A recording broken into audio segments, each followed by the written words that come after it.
Hey, what's up, tribe? Thanks for tuning in to another episode of the TFC Audio Project Down Under. So we've just arrived back from our workshop tour, which was unfortunately cut short due to the COVID restrictions in Brisbane. And we've had to take a break from our normal weekly episodes. So this week is another bonus episode, which is a conversation I had with Pat from MBody on his podcast. In this conversation, we chat through all things natural foot function, balance, and movement. And we also delve into my own story with my physiotherapy career, my own personal injuries, and how they've influenced my perspectives and approach to rehab and health. We'll be back with our regularly scheduled programming as of next Wednesday. But for now, I hope you enjoy this chat I had with Pat, and I'll be back with Mac next week.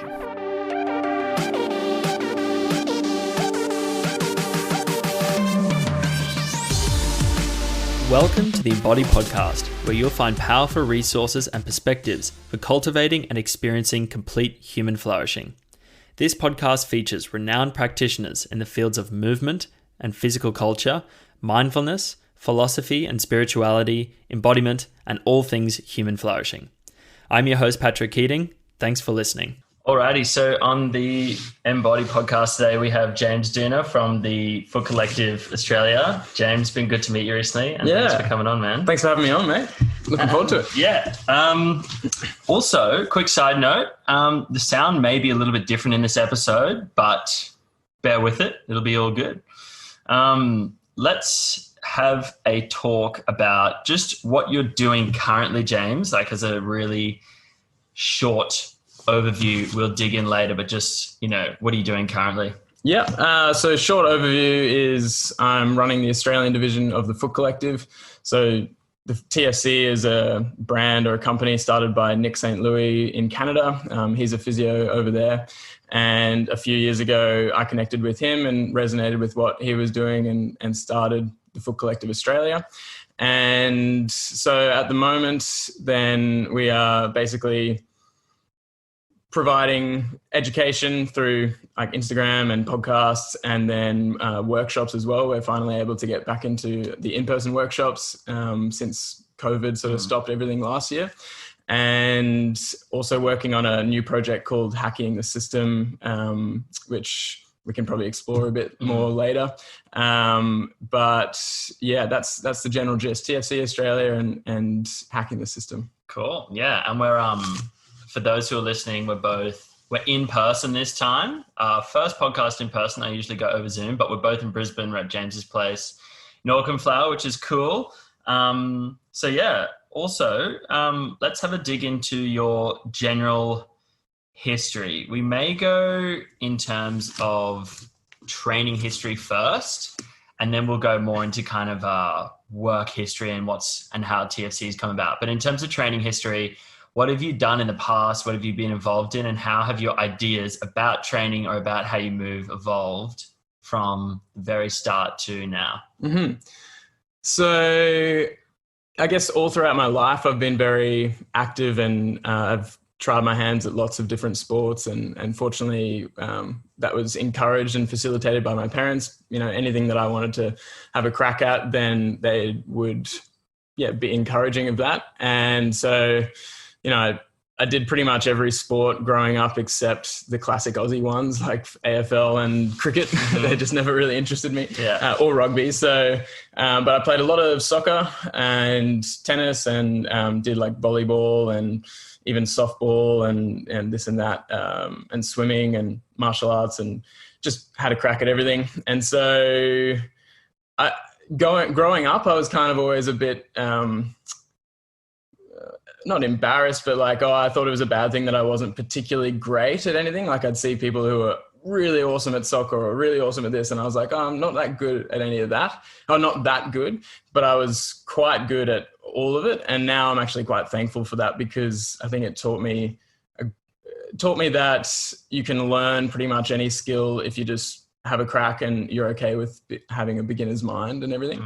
So that's sort of the general background. And then I think that facilitated me wanting to go into physiotherapy, because in grade 12, I didn't really know what I wanted to do, but my mum is a physio, and I knew I was very interested in the human body and in movement. So I just said, well, I don't know, I might as well just have a crack at physio.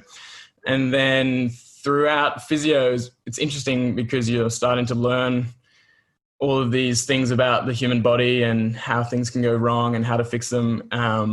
But all of which is generally seated in these lecture halls for like 3-hour biology lectures and all these tutoring sessions and everything. So you're actually kind of messing up your body while learning how to unmess up the body. Yeah.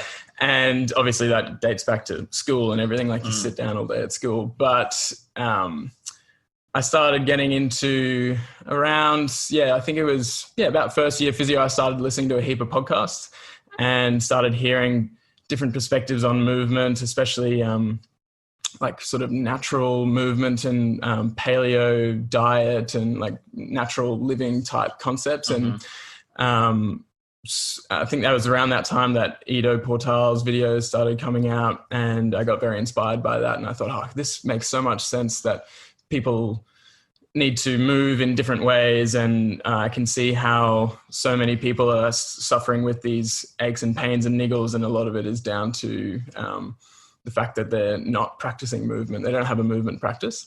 So I started getting into the like sort of movement culture side of things. I never studied like directly with Ido, but I saw other people that were doing similar things like gold medal bodies, GMB. I started getting into their gymnastics and locomotives programs and really enjoyed those and found them. How many years ago is this, James?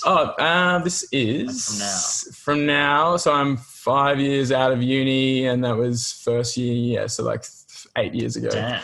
Yeah. OG. Yeah. Well, kind of. Not really.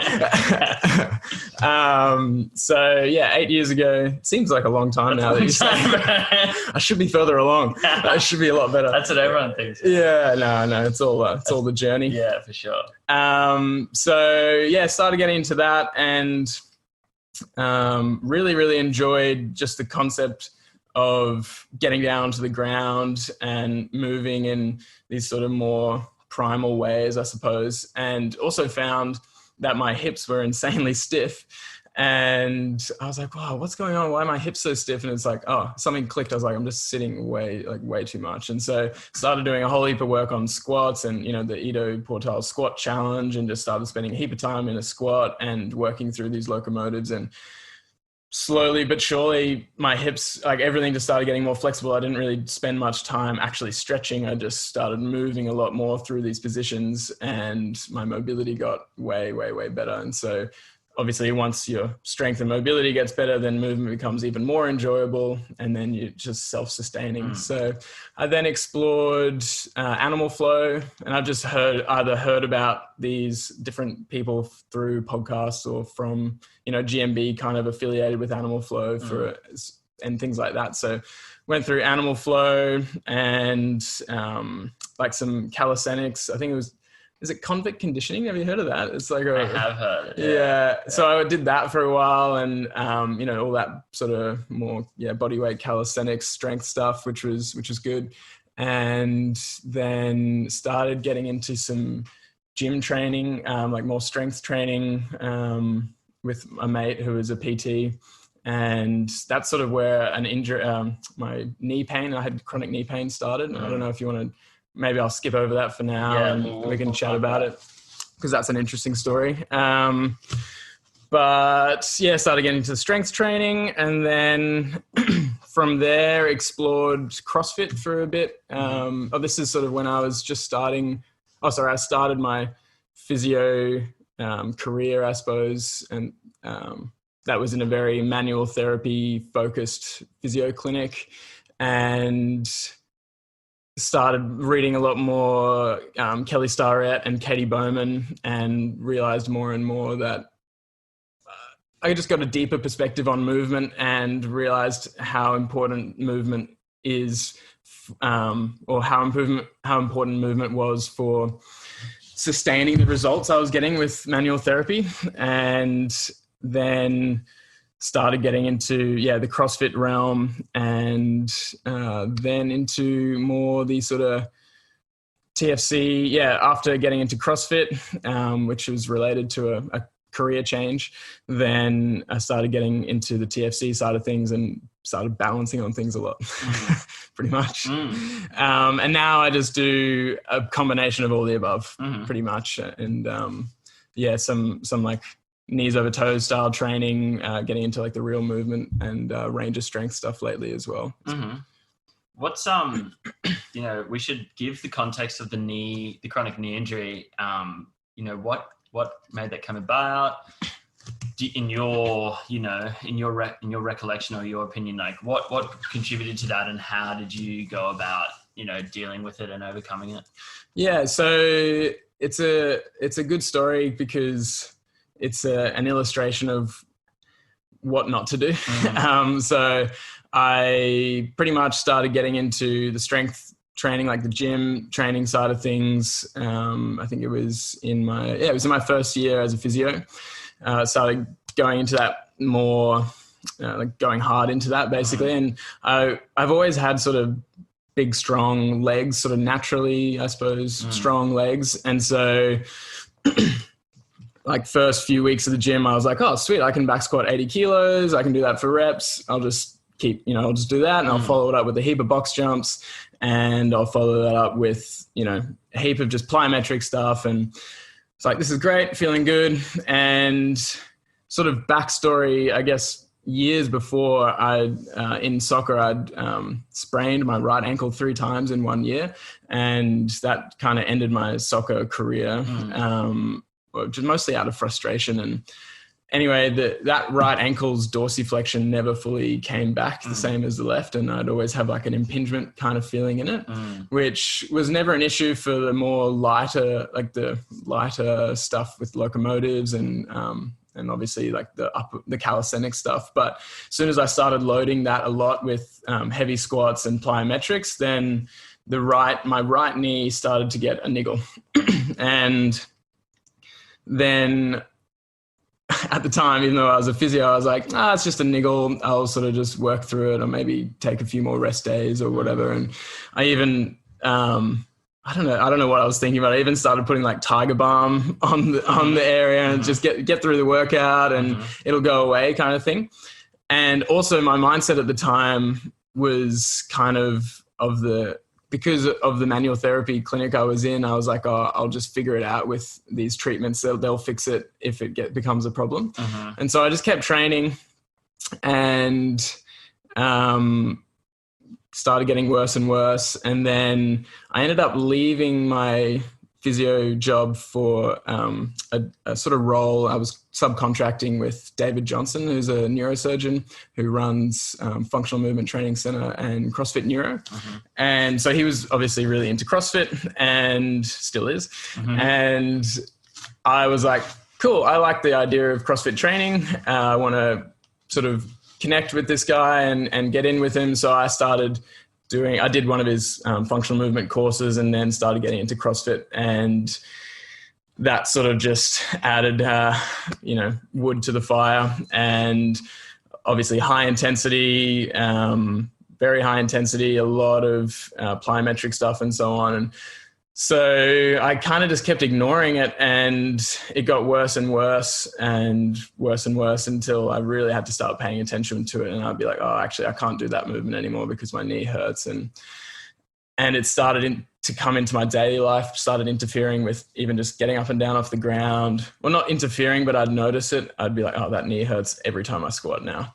And so that's the way of the body. Like, it'll give you a little whisper. It'll say, hey, you should probably do something like this. And then if you ignore it, then it'll just get more and more intense until it starts screaming at you, basically. So where it takes an interesting turn now as well is through the neurosurgeon, we were connected with a musculoskeletal doctor, and actually he's since passed, so rest in peace. He was a really nice guy, and he basically was like, oh, you got something going on with your knee, come in, we'll give it a scan, we'll check it out and see what's going on. And basically he ultrasounded it and was like, yep, it's a calcific quads tendinopathy. So basically calcium deposits in my quads tendon, which is a result of chronic inflammation basically. And From stress, like it gets little micro stress, and then it's a lot of inflammation, and then the body's protective response is to try and calcify the area, basically. Sure.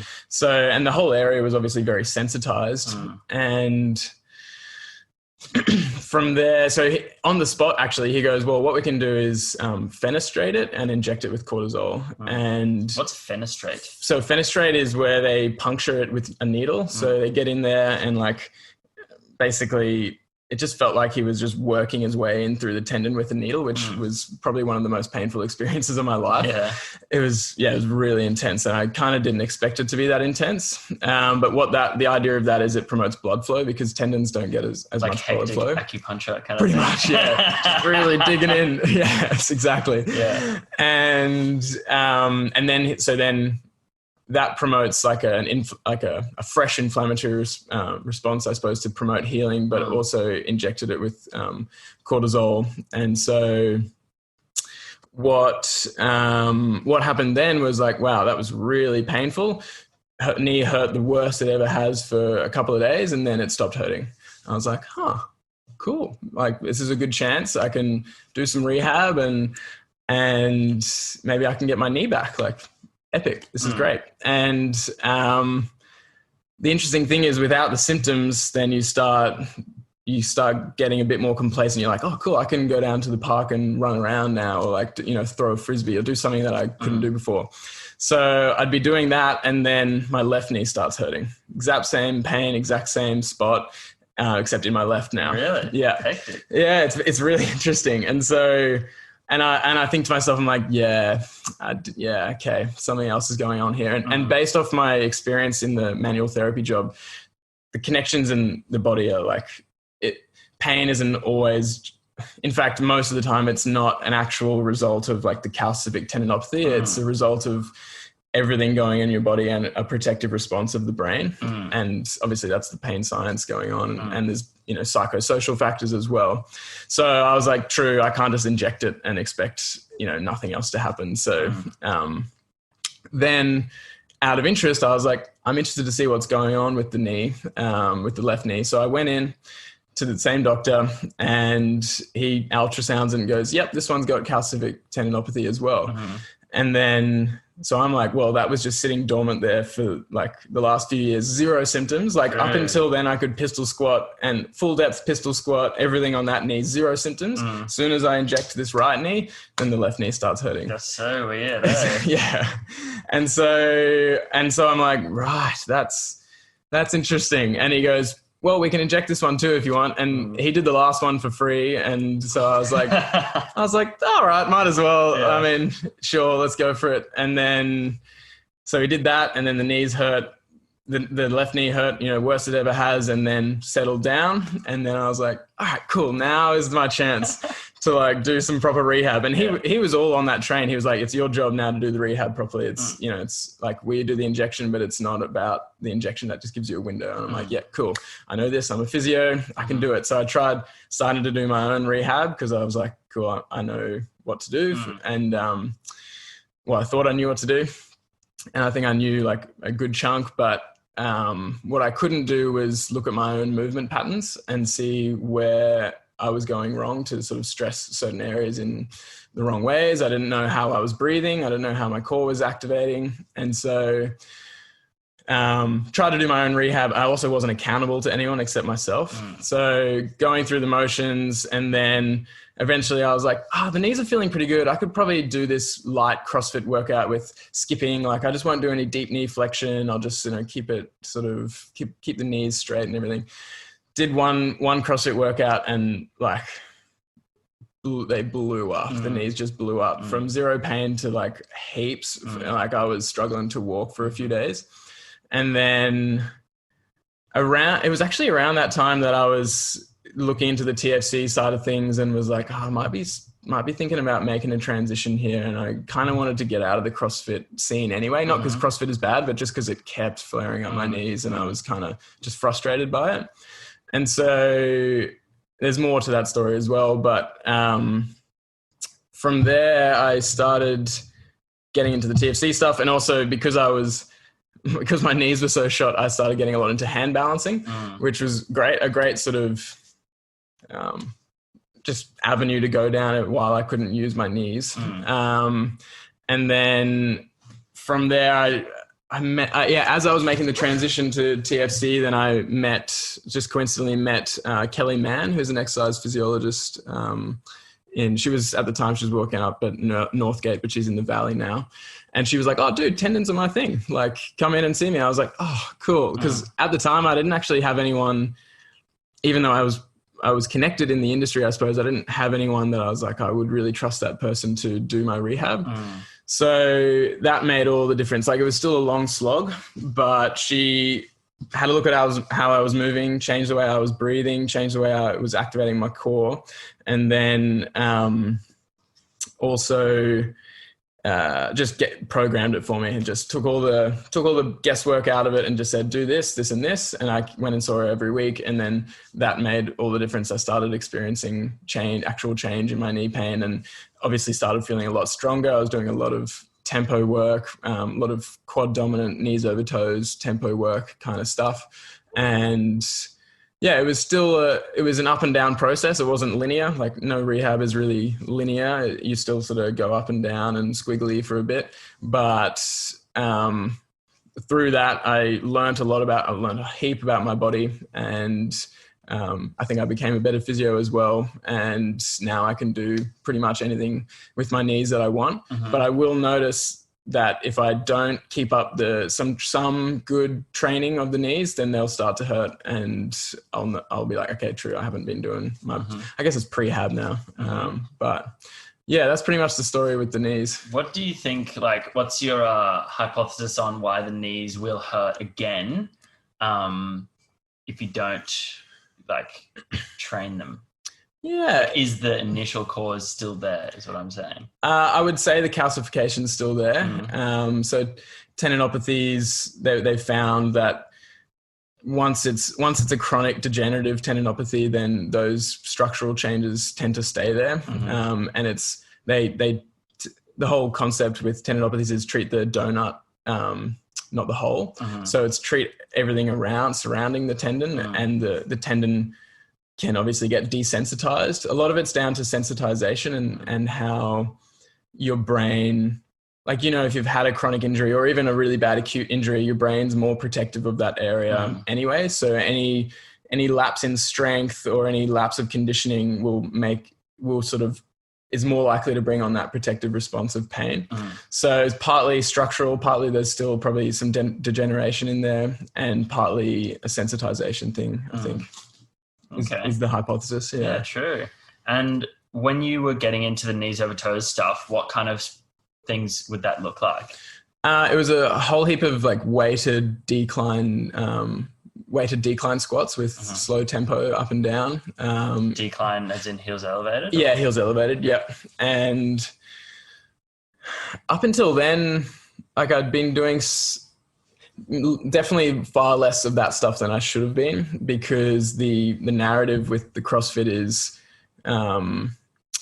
very hip dominant squats, which is related to Olympic. Well, I mean, there's different things, but sort of, it's very like powerlifting style, like wide knees and like uber glute activation, and uber glute activation. No knees over toes. Yeah, and obviously Olympic lifting, you'll see lifters do a lot of knees over toes stuff because they still do have to for their sport. But in general, the CrossFit was a bit much more hip dominant, and so I definitely wasn't doing enough volume of decline squats, heels elevated stuff. And also that helped because it was taking the ankle range of motion out of the picture for a while and just allowing my body to work through these squats. We were also doing like Spanish squats, and we did get into back squats and just weighted front squats as well over time. So it was a progression from like very light sort of tempo stuff into more power-based, higher load stuff over time. And I think it's progression. Obviously consistency and progression is the biggest things for rehab. And what's your ankle like these days? It's not bad. It still gets a little impingementy. And what's interesting is I mean, the connections in the body are fascinating. Like what I found with this original job, I had a shoulder injury with it was a BJJ shoulder injury, and that stuck around for like 6 months because I guess I didn't rehab it properly. But releasing a joint in my thoracic spine with the physios that I was working with completely freed up that shoulder. And then because of what I knew about the method, I was like, this thoracic joint is probably also linked to my knees. And my ankle. And so I went back to them. Sort of, this was in the transition between the neurosurgeon role and the TFC stuff. I went back to them and was like, just interested to release this thoracic spine and see what happens with my knees. And it did clear up the pain completely in the knees and the impingement in the ankle from treating the thoracic spine. And then that would come back it would all come back as soon as I did something that was above my capacity. So I did start working more on my thoracic mobility as well as increasing the capacity, which allowed me not to flare it up so much. I'm trying to remember how I got on that train, but what was the original question? I can't remember, but I do have another one, which is, do you think that, like, so, you know, I know you may be agnostic towards this, and at the end of the day, it might not matter, but in terms of mechanisms, do you think that the T-spine made the knees better on a maybe like a structural, more physical, in inverted commas, level? Or do you reckon that it was maybe on the more psychological, like, level? Do you know what I mean? Yeah. My understanding is it's neurophysiological mostly, not really a structural change. So the idea with this method is that, you know, there's all of these quote unquote dysfunctions in a body that are a result of, you know, how you move, how you hold yourself, how much movement you get in your daily life, how much variety, and you build up certain stiffnesses and weaknesses in different areas. And that is basically a collection of noxious input into the brain, and the brain processes all of that and then has an output of protective mechanisms, which are things like tightness, the feeling, like the symptoms of stiffness and the symptoms of pain. And so those symptoms can come in different areas, but there might be a primary contributing factor. And so the way, what I realized was my core was not, through working with Kelly, I realized that my core was nowhere near what it needed to be, whereas I thought it was good. And I was actually hyperextending my thoracic spine pretty much all the time. And so I was straining that joint, and then that was getting stiff and then seemed to be contributing to all these other factors. And so releasing that joint gave me some temporary relief from those other dysfunctions that were flowing from it. And or it could be psychological.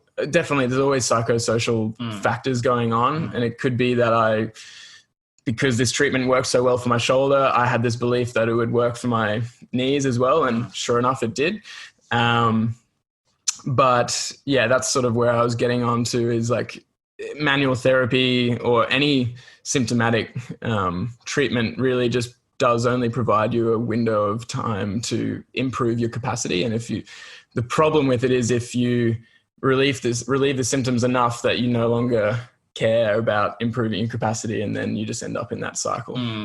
Yeah, because it's about discipline in that way. Yeah, and guidance. Discipline and guidance, I think. And in terms of the thoracic spine thing, I've heard this saying that says proximal stability for distal mobility. Yeah. Have you heard of that? Yeah. Yeah. So A, what's the idea behind that? And B, do you think that the neurophysiological cascade could be like, would maybe center around spinal like things before distal things, or is it? I think so. I think based on what I've experienced and what I've read and everything, then that makes the most sense to me in terms of, because the brain is all about safety, right?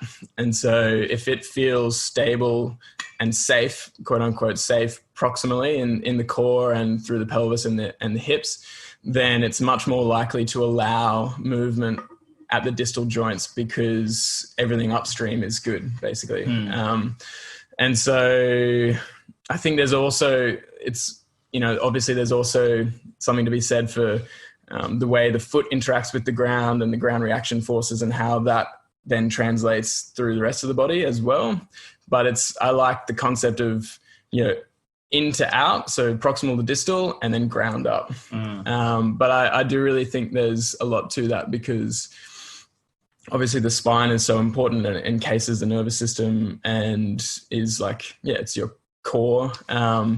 And nothing else can be optimally efficient without that being sorted. Like, it doesn't have to be, insanely strong, like a gymnast level strength, but you at least have to have a good awareness and control over that area, in order because a lot of tightness and stiffness and everything, like I said, is more neurophysiological protective mechanisms than it is structural, literal shortness of muscles or anything like that.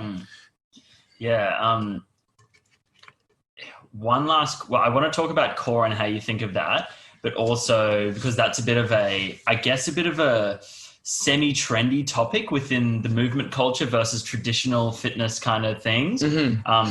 But also, I've also heard about from some of the, what are they called? FRC dudes, that in terms of the proximal to distal thing, the mobility or the restrictions that you experience in your joint capsule, say at your hips or shoulder, will, like the afferent, the body to brain, like the out to in kind of signals are more highly prioritized than like the signals from the more superficial or outside muscular layers kind of thing. And so therefore, if you work on the mobility of your joint capsule and specifically like your rotations is what they think is like, especially internal in the shoulder, for example, mainly limits your capacity to flex and extend, because of that neurophysiological like cycle, because the joint capsule is restricted, it's going to make my lats tight or my like pecs shorten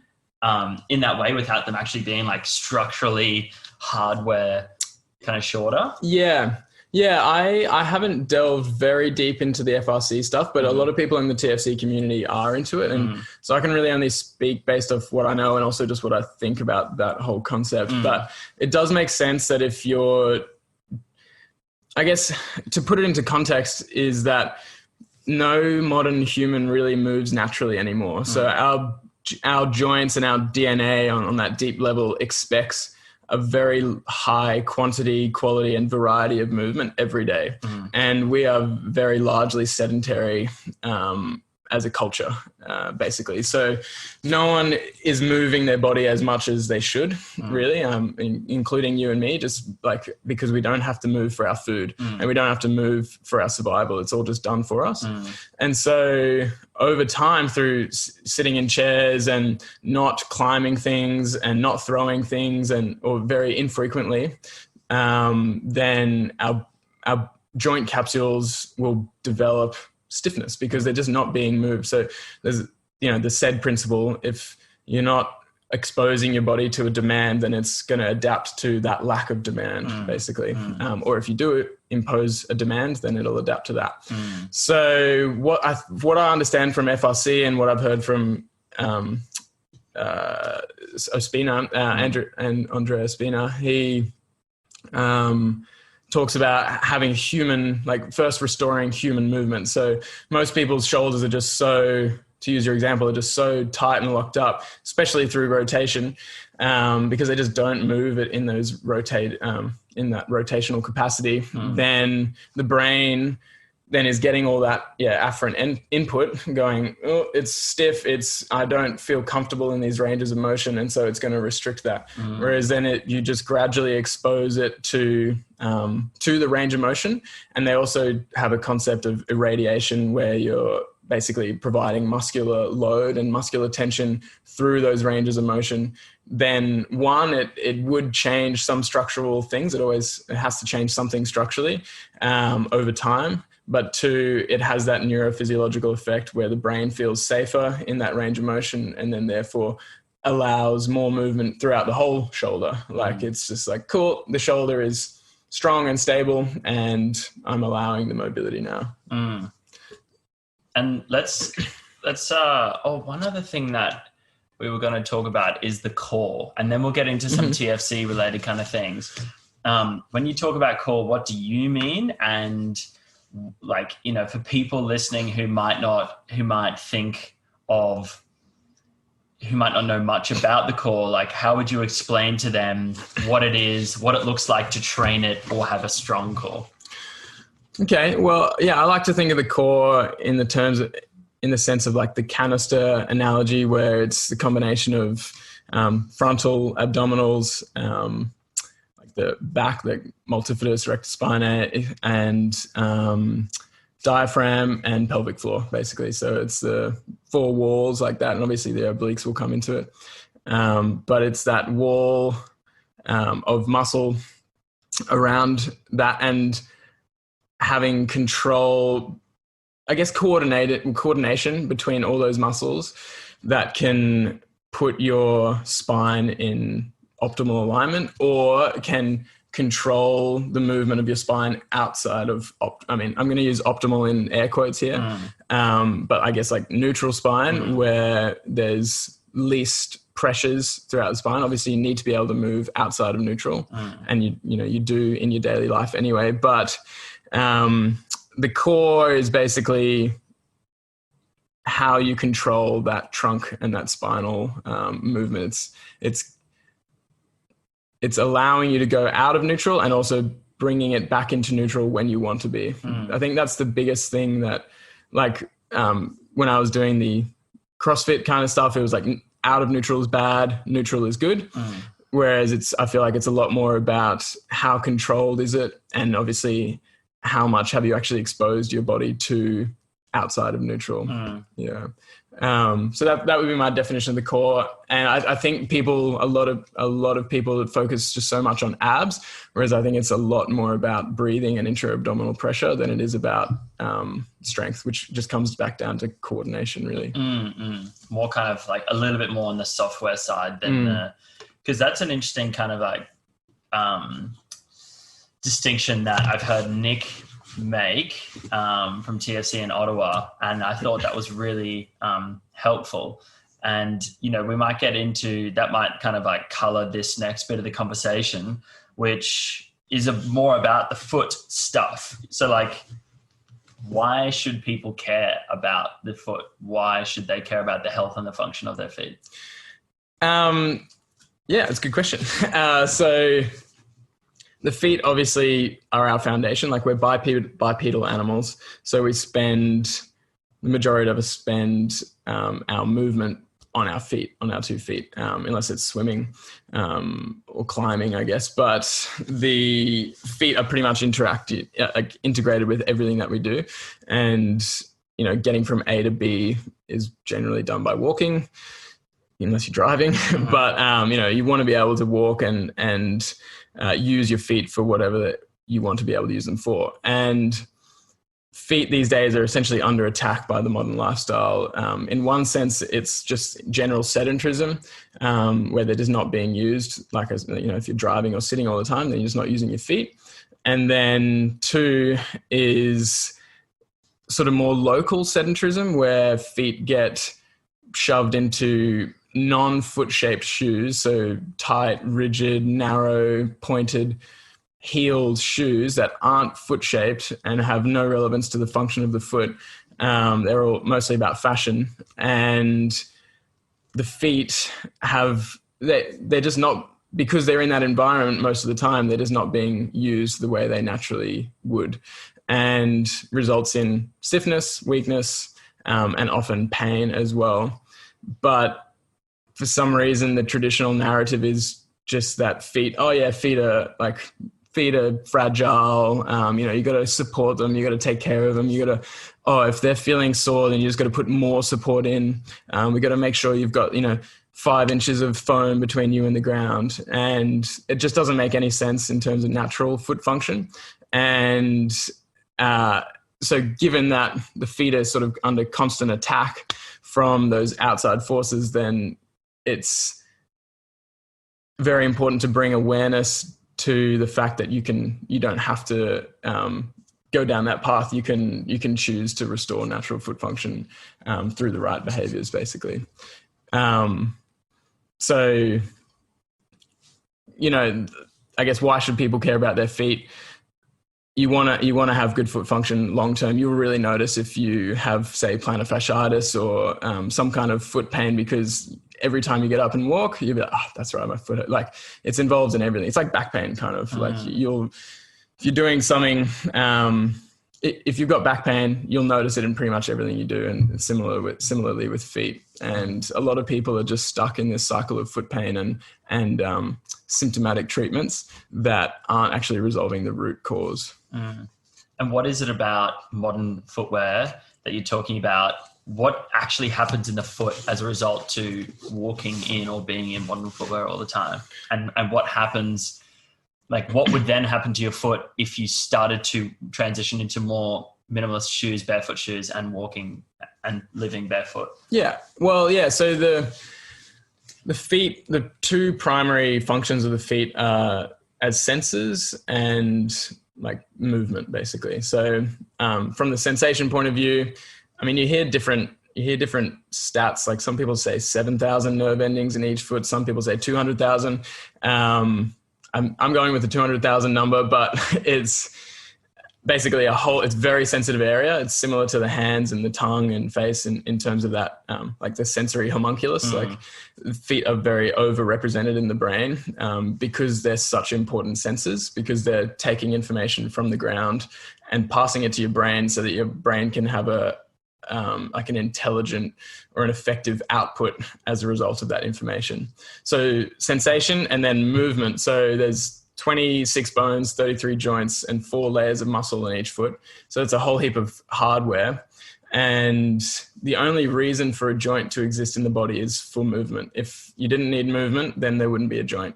And so there's a whole heap of joints in each foot, and between like the tarsals and metatarsals and obviously phalanges, so all the way through.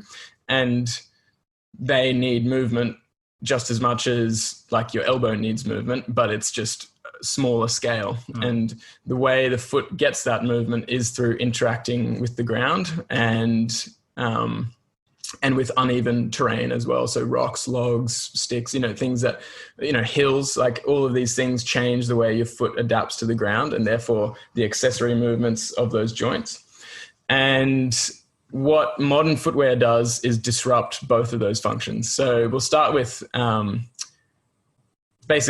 start with width. So the width of the toe splay is very important for balance and also arch control. And if you have a pointy shoe, like most, obviously dress shoes and high heels are really good examples, but even pretty much all athletic shoes these days have some kind of point if you look at it. And a point will then obviously bring the toe splay in and also just constrict the splay of the whole foot, like including midfoot and like the metatarsal area. And then, so that's a movement thing. And then most shoes are also rigid. And it's interesting that a lot of these characteristics are made by design. Like shoe manufacturers actually want to put rigidity in and want to point. And some of that's to do with fashion, and some of it's just to do with like, we got to add more technology to sell our shoes, basically.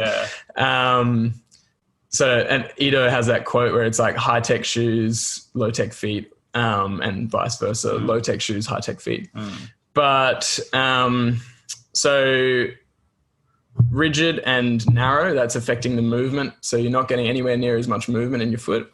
And then a heel, obviously, again, is related to how much movement you're getting in terms of ankle dorsiflexion, which is a very important joint range of motion. And so people are spending their time in plantar flexion without realizing that they're constantly in plantar flexion and never moving through dorsiflexion or never moving through much dorsiflexion. And then they wonder why they can't squat down to the ground, heels down. And they're like, my ankle's really stiff. It's just spending all day in a heel.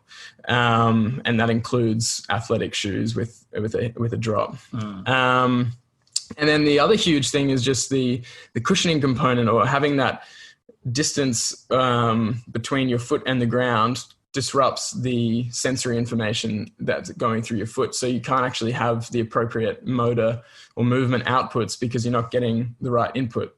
So better quality inputs will equal better quality outputs in general. And so low quality input, like all this foam, is going to change your ability to have a good output. So that's the modern footwear. That's the issues with modern footwear that are getting talked about a lot more lately, which is great. But it sort of seems very crazy. I mean, just said that when it comes down to it, it just seems crazy that you're like, how do people not know that you should wear shoes that are foot shaped? And why are the most foot shaped shoes like Vibrams that just look like a glove for your foot? Why do they look so strange? And why are people so freaked out by them? It's like, it just looks like a foot. It's like if you wore a glove, you're going to be going for as minimal amount of padding as possible to protect your hands so that you can use your fingers properly. It's the same with the foot. Just go with as minimal amount of protection as you need, which will change maybe depending on the terrain, but just protect the foot. It's an important structure. You got to protect it, but don't disrupt the function of it. It's like reminds me of going skiing, and when you might borrow someone else's gloves, or, there's like, you have to borrow someone else's gloves because like your ones got wet and they're really different. Maybe you have like the mitt ones or something like that where your fingers are all closed and then you're trying to do shit and you're like, fuck, these gloves are so annoying. Or then you get these really big fat ones that are like really meant for really cold conditions, and then you feel useless, and you're always wanting to have, it's always a balance, when you're in the freezing snow, a bit more protection is necessary, but it really highlights the difficulty to be able to manipulate anything with the gloves. Yeah, exactly. And I love that analogy because it's like, imagine if people spent all day in these like oven mittens, like really tightly fit oven mitts, and then they get home, take off the oven mitts, like, oh, my hand's so stiff and like, oh, it's a bit sore. I need to like, and then they go to someone and that person's like, oh, you should probably get some support in that oven mitt. It's like, maybe you just shouldn't wear that oven mitt and wear like a thin glove instead if you have to wear gloves. It's like, it's just a lot more obvious when we talk about it with hands. And I sort of have this catch line called feet like hands. Like they are just the hands of our lower body and they deserve just as much love and attention as our hands do. And they should be quite dexterous and mobile and, maybe not quite as dexterous as the hands, but should have a good amount of dexterity and control through your feet as well. And in terms of outputs, you talk about like the inputs being really restricted when you wear the foam. What kind of things would it look like to have restricted outputs? A good example might be if you're not getting the full input from the ground because of all this foam from your foot, then like a common output is changing the hip position. Like hips will change the foot arch position basically. So people talk about overpronation and flat feet and this and that. A lot of that comes back down to hip control and hip stability. And so if you're say, for example, you're hiking and you've got this big, thick cushion between you and the ground, and which also acts as a lever for your ankle to roll out. You're rolling out, and because you don't get that signal quick enough, then rather than your hip snapping back into abduction, which saves your ankle, then your ankle just goes and you roll it. And so that's an example of an output that could have been far quicker. Like there's countless times where I've been going barefoot or in minimalist shoes, and as soon as you can just feel a lot more. So as soon as you feel your ankle turning out, then your hip just snaps in. And obviously there's something, your ankle will react as well, but a lot of it's the powerful hip abduction, which brings the ankle back into alignment. And it just happens like that in an instant because you're getting good inputs. And your brain, especially, I suppose, with all the balance training I do, my brain is very efficient at going, okay, that's how I maintain stability. That's how I maintain alignment. Let's talk about that relationship between the foot arch and the hip stability. So a lot of people, when looking at a flat arch, will try and treat the arch with a orthotic or something like that. And they'll still have, they'll just be standing like really flat footed with like knee in, kind of like knee valgus. And you could usually pretty on cue. Sometimes you won't though. Sometimes you'll find people with really flat feet that have like a strong hip, but quite commonly with the people that I work with, I find that people that have poor looking feet have weak hips as well. Like, and you know, why do we usually go for that orthotics solution? And is that the best way in which to maybe regain the function of people's arches and foot in general? Yeah, so it's an interesting question. And I think traditionally the foot, I guess podiatry in general has really isolated the foot, and obviously the medical world is great at this, is isolating a certain body part and getting really granular on that certain body part and going, okay, this joint does this and this, you know, function and, you know, this windlass mechanism and so on and so forth. But it can become so isolationist that you don't really look at how the rest of the body is affecting that area. And I mean, it's just kind of goes without saying that everything in the body is connected. And the other thing is that there's been that traditional narrative around feet are inherently inherently fragile, or they just get dysfunctional, or it's just bad luck if you end up with, you know, flat feet or poor functioning feet. And certainly some people have, like a very small percentage of people have some kind of genetic, obviously there's genetic predispositions, but then there's like a genetic, like a fully genetic flat foot where it's just like, yeah, like you said, you could have strong hips. It's not going to change the flat foot. Fortunately, foot arch height isn't the biggest determining factor of foot health or function. But it is, it's obviously does help in some way. But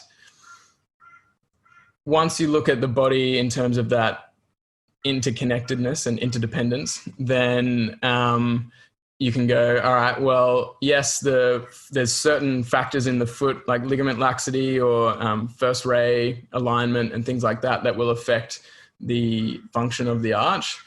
And then, but also probably even more so than the control at the hip. Like you can do a simple test. If you just stand up, look down at your feet and internally and externally rotate your hips. So get your knees to face each other and then get your knees to face apart. You'll see your foot arch collapsing and lifting.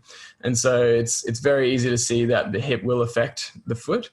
And once you take that integrated approach, then you start to realize, well, the body is the support system of the foot, and your proximal stability is part of the support system of the foot.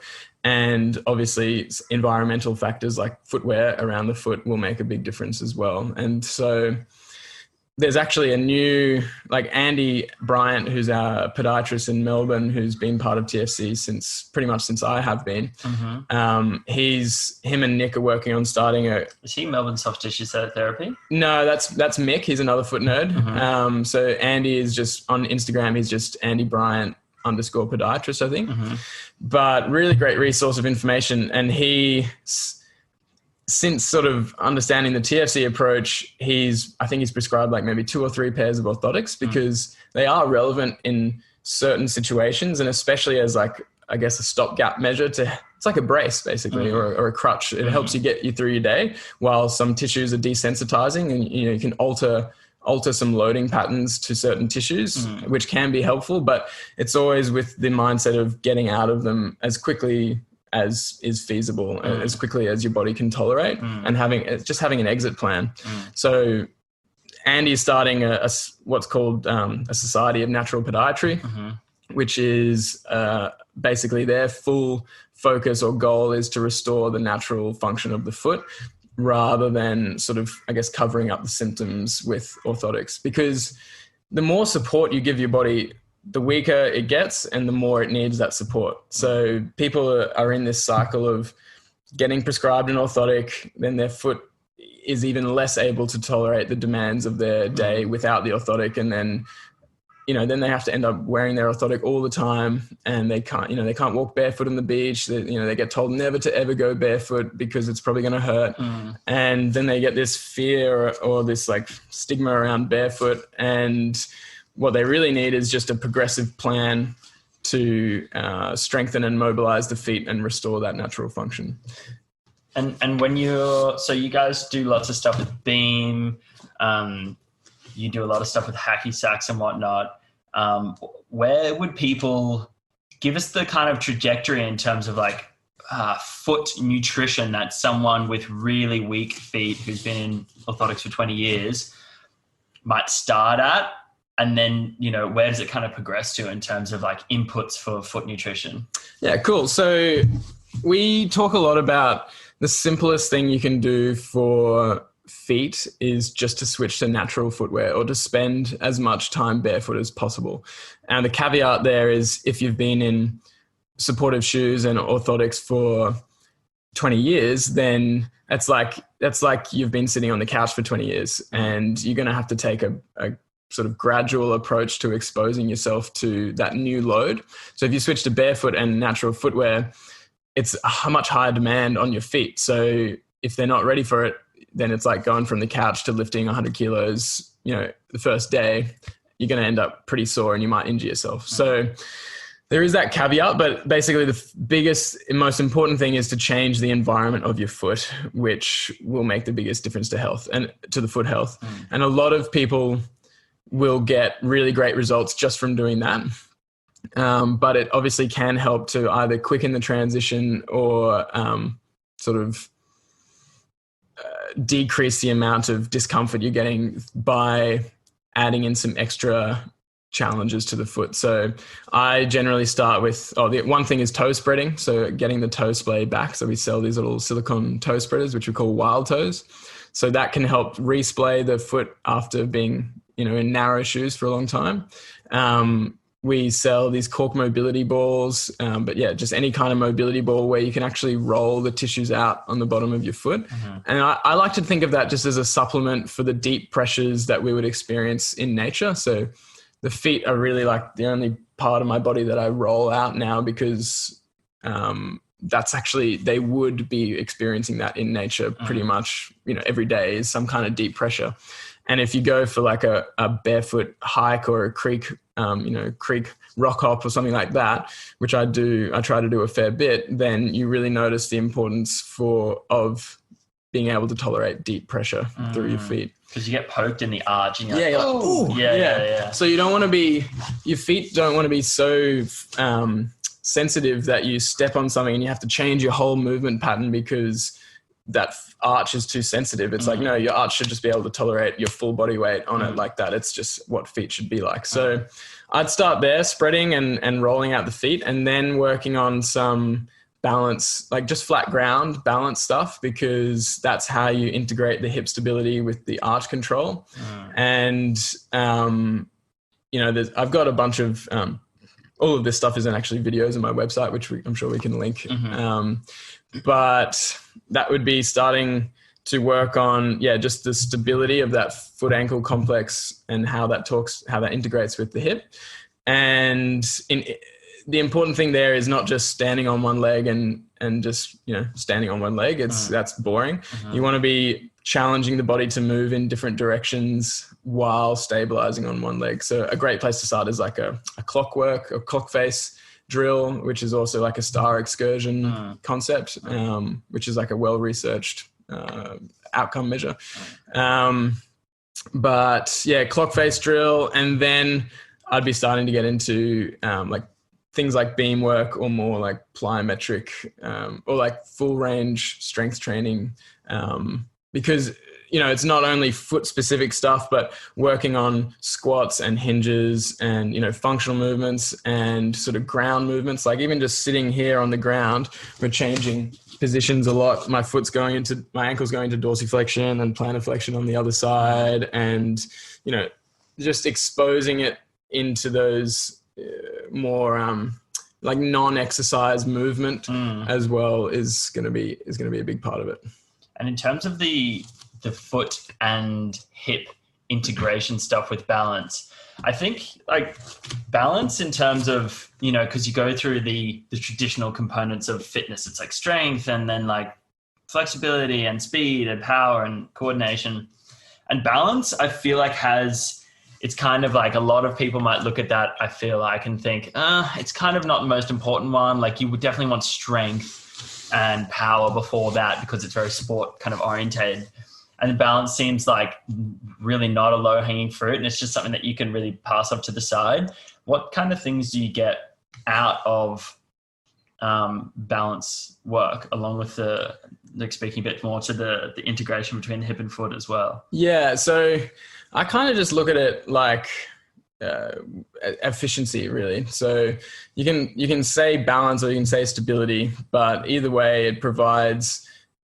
The good thing about the beam is it teaches you when you're in sort of good alignment or efficient alignment, because if you're not, then you fall off, basically.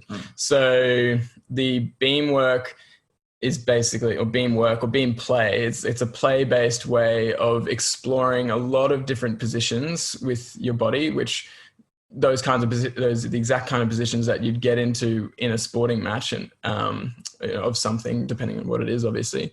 But your brain is exposed to all of these positions and it learns, did I maintain stability or not? And obviously it's more challenging than just flat ground, but so is wearing like a soccer boot or a football boot because it's narrow. And so having that stability just allows you to, obviously, maintaining stability will allow you to have a better output because you're not off balance. And also that, I guess, the aspect of alignment, like joint centration and joint alignment, will allow you to move more efficiently. So you're just expending less energy for what you're trying to do. And if we're talking about plantar fasciitis, and I've heard Nick say some things about this, and when I first heard Nick talk about plantar fasciitis, I was kind of like, finally, or like, thank you, someone's talking from this kind of perspective. How would you guys kind of look at plantar fasciitis, which is relatively common? Like it's not uncommon, that's for sure. Like I know people common. That have experienced it, or different variations of it, just having uber tight feet that may not be like, diagnosed or whatever. How do you guys approach that maybe differently to how it's traditionally approached? Or think about it as well. Think about its like causes. Yeah. So it's sort of traditionally approached like, it's inflammation in that area, like fasciitis, inflammation of the plantar fascia, which is like the soft tissue on the bottom of your foot. And that's often treated like, okay, well, we've got to unload that tissue, and that can be done with external support like orthotics and this and that. And otherwise, people, more people will talk about releasing the muscles, and there's the whole ice bottle that you chuck in the freezer and then you release the muscles and things like that. And some people can get really good results literally just from the releasing the tension in their feet. And they're finding more and more lately that yes, there might be some true plantar fasciitis, like acute inflammation, but a lot of it's more like a fasciopathy, which is similar to a tendinopathy in that it's not necessarily an active inflammatory process, but it's a sensitization of the area. And you can almost treat it similarly to a tendinopathy where, yes, you're going to have to manage the load, and that very, short-term use of orthotics can be used to manage the load, but you can also change load in other ways. Like a lot of people are just doing way too much volume of their chosen sport or chosen, mostly running, for example.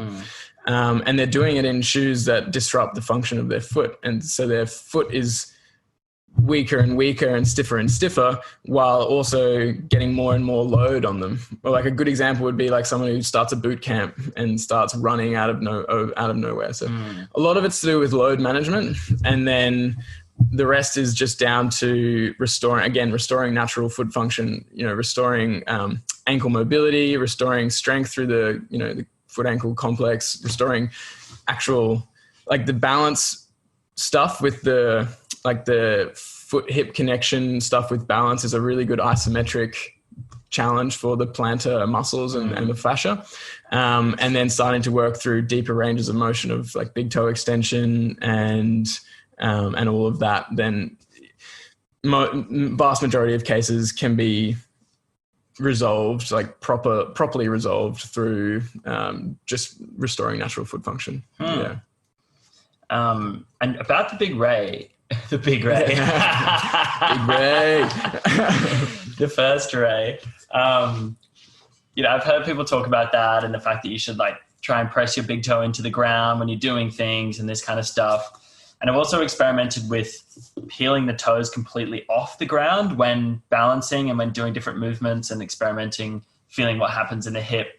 What does the Big Ray do in terms of, when you may be pressing into it during a lower body movement or something like that? And why do people place emphasis on it? Yeah, well, it does provide, again, it's a point of sensation. So it does provide that input to the brain, which then allows that better output. And then it also helps provide stability in the foot itself. So if you think of your foot like a tripod, and you've got 3 points, one's the outside ball of your foot, one's like the inside ball of your foot and your big toe, and one's the heel.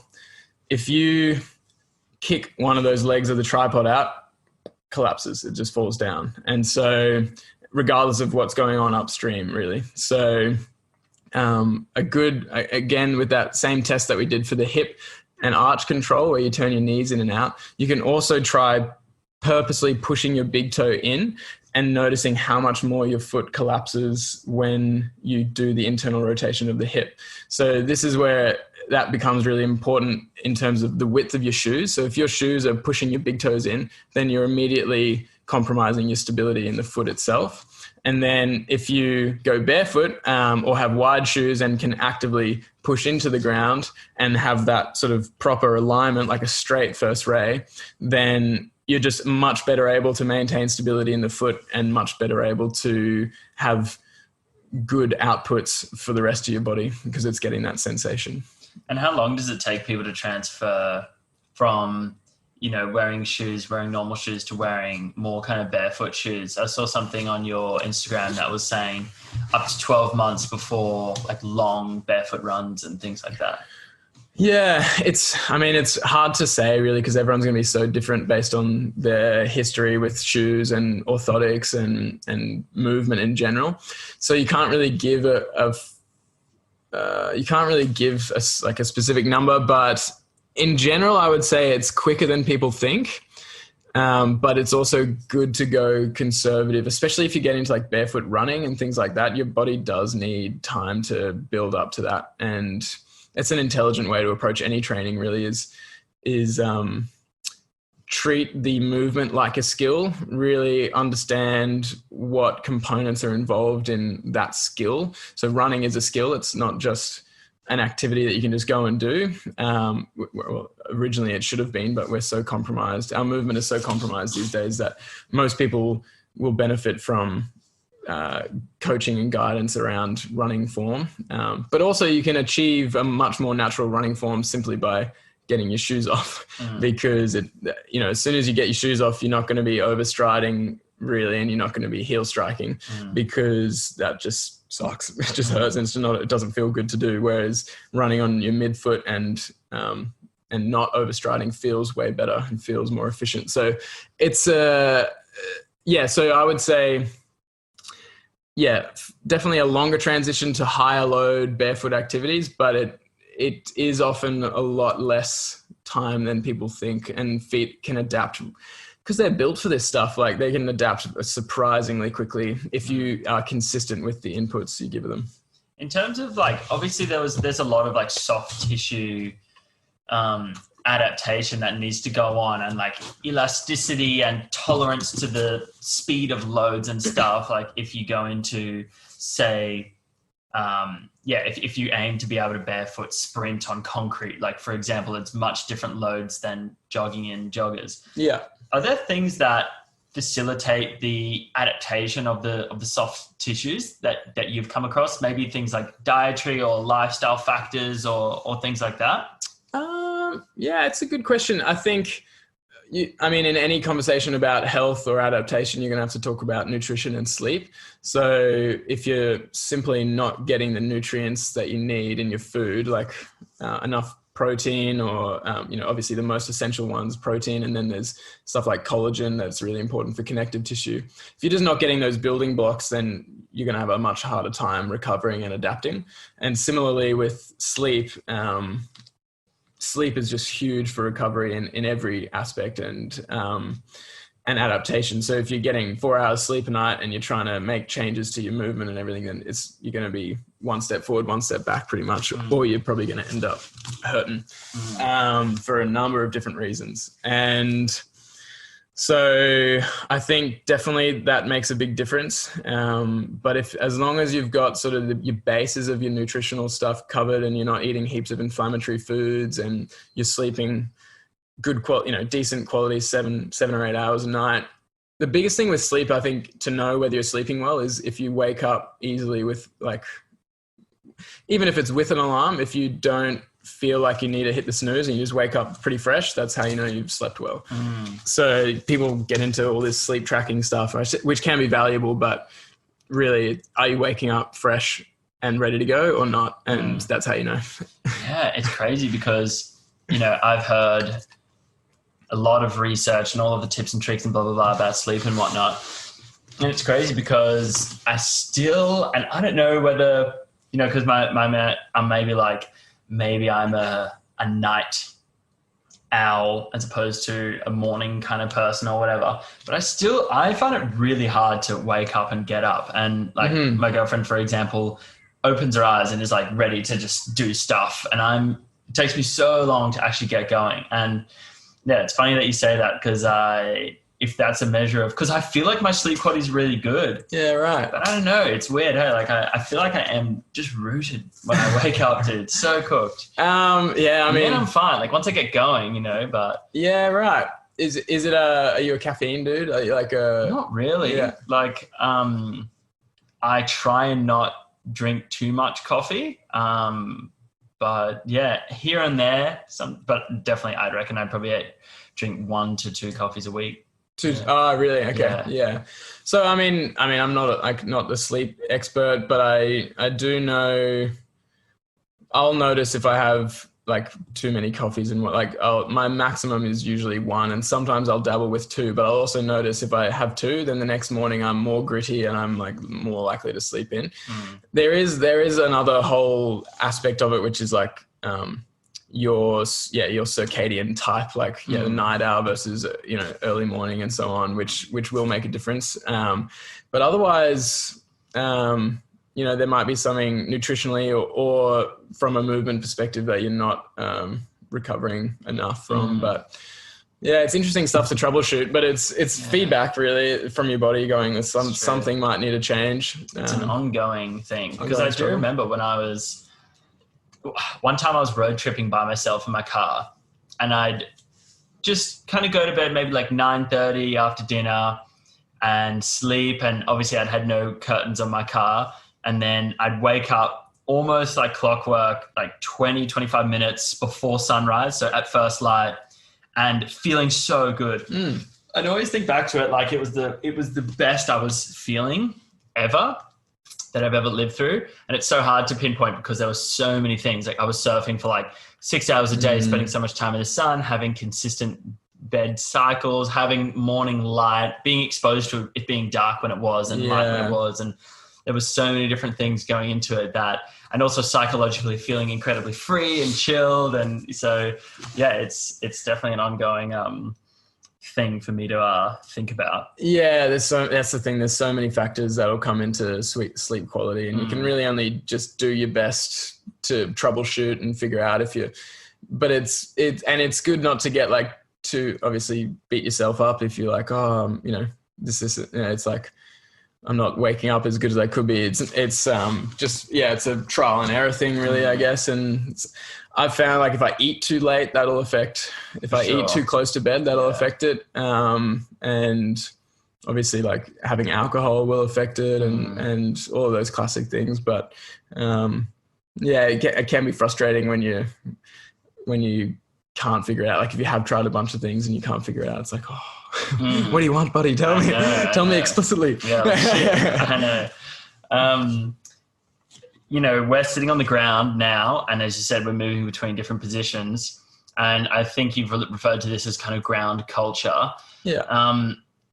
Why would someone do this, and what's it in comparison to in the way that people usually live? Yeah, so ground culture, ground living, I think has been really huge for me. And when you think about it, that is our natural state, because chairs are a technology that we haven't had forever. For the majority of our evolution, we've been up and down off the ground all the time, or spending a good amount of time on the ground, sleeping on the ground, eating on the ground, preparing, like making tools, like everything is just interacting with the ground. And it's interesting. It's also a parallel with shoes. Chairs and shoes are these technologies that separate us from the ground, and we no longer have that interaction with it either through the feet, or we just sit on a chair that keeps our hips at 90 degrees and our whole body static. And it's an interesting thing where we've become so technologically advanced that we've sort of outsourced all our movement to other things, so technology or other humans or other animals, because it's like an energy conservation thing. But in the process, we're like destroying our bodies. So like chairs, if it's sitting on the ground is very different to sitting in a chair. One, because you just can't sit on the ground like you would in a chair. It's just impossible. Because your hips are going to be at different angles. Even if I tried to like be in that hip position, I'd be like holding myself up like this. And so, but mostly you adopt these ground sitting positions, which you can see if it's in the video. And so where your hips are in rotation, or you're in a kneeling position like that, where ankles, like I said, in plantar flexion and dorsiflexion, and you are like encouraged, your body encourages you to change positions frequently because it just gets uncomfortable sitting in one of these ground positions for too long. And it's a stimulus to move. Whereas if you're just in a couch, then you don't get as much stimulus to move because it's comfy. And so sitting on the ground is like, I think it's like the ultimate mobility hack. So quote unquote, because rather than spending 20 minutes a day mobilizing my ankles and knees and hips, then I just spend the vast majority of my time on the ground, and I stay mobile and I can move fluidly through all these positions like a baby would, or even more fluidly than a baby maybe.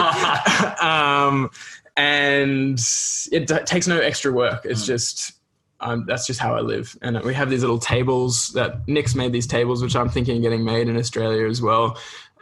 Things like that to make you remember, or having like mats set out like I do. It's like an area of your house where you do spend time on the ground. I eat down here often, and very rarely sit at a table to eat unless it's with like my family or something. And I do my work on my laptop or iPad down here, and obviously do a lot of movement as well. So it's just like free mobility, quote unquote. And it also, obviously, it's one thing to do in your house, but also connecting to the ground in nature is also a big thing as well. Just literally having that physical connection to the earth is a big thing. How, in terms of dorsiflexion, I've kind of got my left ankle, maybe like you're right. That's the right. Yeah. And it feels like stuck up, and to be honest, I don't do much like targeted kind of dorsiflexion work. And I don't currently spend too much time on the floor. What are some ways in which first, what does lack of dorsiflexion actually do to your body? Like when you're maybe going through a normal standard workout, but then when you're actually, say, for example, running around and whatnot, and also how can people start to increase their dorsiflexion? Yeah. So and why should they take it more seriously maybe? Yeah. So dorsiflexion, if a lack of dorsiflexion will just affect every other movement pattern that you do, especially with things like squatting and everything like that. Your ability to get your knees over your toes will promote the alignment in the rest of the body. So a good example would be to like try and block your dorsiflexion somehow, like try and squat with just your knee, like without any, like with just your knee, shin staying vertical. And you'll feel your back has to move, your back has to flex more. Your pelvis will tuck more, and you'll just feel less balanced. And so it might seem like, oh, it's just your ankle, but then that affects everything else upstream, especially when it's in sort of more complex integrated movements. And again, it's not necessarily that flexed spine or tucked pelvis or anything is bad, but you want to it's all about options, and you want to be able to flex your spine when you want to, but also keep it neutral through a full range of motion, squat when you want to as well. And so it's such a key area that will affect everything else. And so you do need to take it seriously. Otherwise you're just restricting your options of how efficiently you can move in different contexts. And in terms of gaining it back, again, the two biggest things are environmental. So removing shoes that have a heel, because that's going to be just promoting plantar flexion the whole time. Having time where you're just spending a lot of time on the ground, because that is like it's an environmental thing where your foot is in an environment or foot and ankle are in an environment where they are being forced to move, or forced or encouraged to move in a lot more different ways. And then I think the best thing after that is just full range of motion strength training. So full range calf raises. So going into your limit of dorsiflexion and adding load if you need to get more range, like a slant board. I stand on this slant board a fair bit just to put them in dorsiflexion. Knees over toes type split squats and like front squats and things like that sort of encourage the knees to go forward. And I think the clock face drill is a really good one, like that star excursion, because you're really testing out your ability to dorsiflex with different angles of the ankle while stabilizing. So you'll really feel it. Your whole foot, ankle, calf complex will be isometrically working really hard while you're moving through that range of motion. So I think it's providing stability, and then just full range strength training within your current range, and obviously with the same principles of intelligent programming. But yeah, environmental, and then just targeted strength training. And I think there's probably something in that FRC concept where you can move through different subtalar joint ranges as well, inversion, eversion, and like things like that will promote more ankle dorsiflexion as well. So if you free up those other ranges, then it's more likely to want to go forward as well. And I guess then balance and the foot rolling, and I guess because the foot rolling is still like moving those joints as well as like working on the more soft tissue side. But the balance beam stuff is would be good as well for that, I guess, because you're getting all of the bones in your feet would have to be moving around so much. Absolutely. Yeah. So the foot, because it's a narrow surface that's like circular, I suppose, then your foot has to adapt a lot to that surface. It's very different to being on flat ground, and people are often surprised just how hard it is to stand on one of those things. And yeah, having that stability requirement while also, I really like the beam because it makes it more play-based. It's just like, I want to be able to do this movement. I'm just going to have a crack. And it's like, I fell off. It's like, no, I'm going to keep getting it and then you get it and you get this like, sweet, I got that movement. Like your brain gives you a little reward, a little dopamine bump. And then it becomes like a really cool way of expressing the mobility that you do have. And then it's a good way to encourage you to like, okay, I know my ankle's restricted, and that's why I can't do that task on the beam. So you're more likely to want to work on it outside of it as well.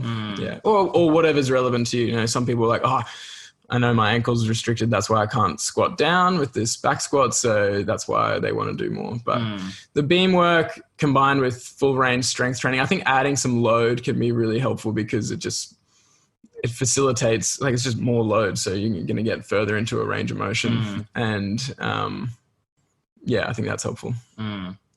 When you talk about natural movement, and you were talking to me a little bit when we met up the other day about the kind of things that you teach in your workshops and things like that. When you think about natural movement, what kind of things would it look like?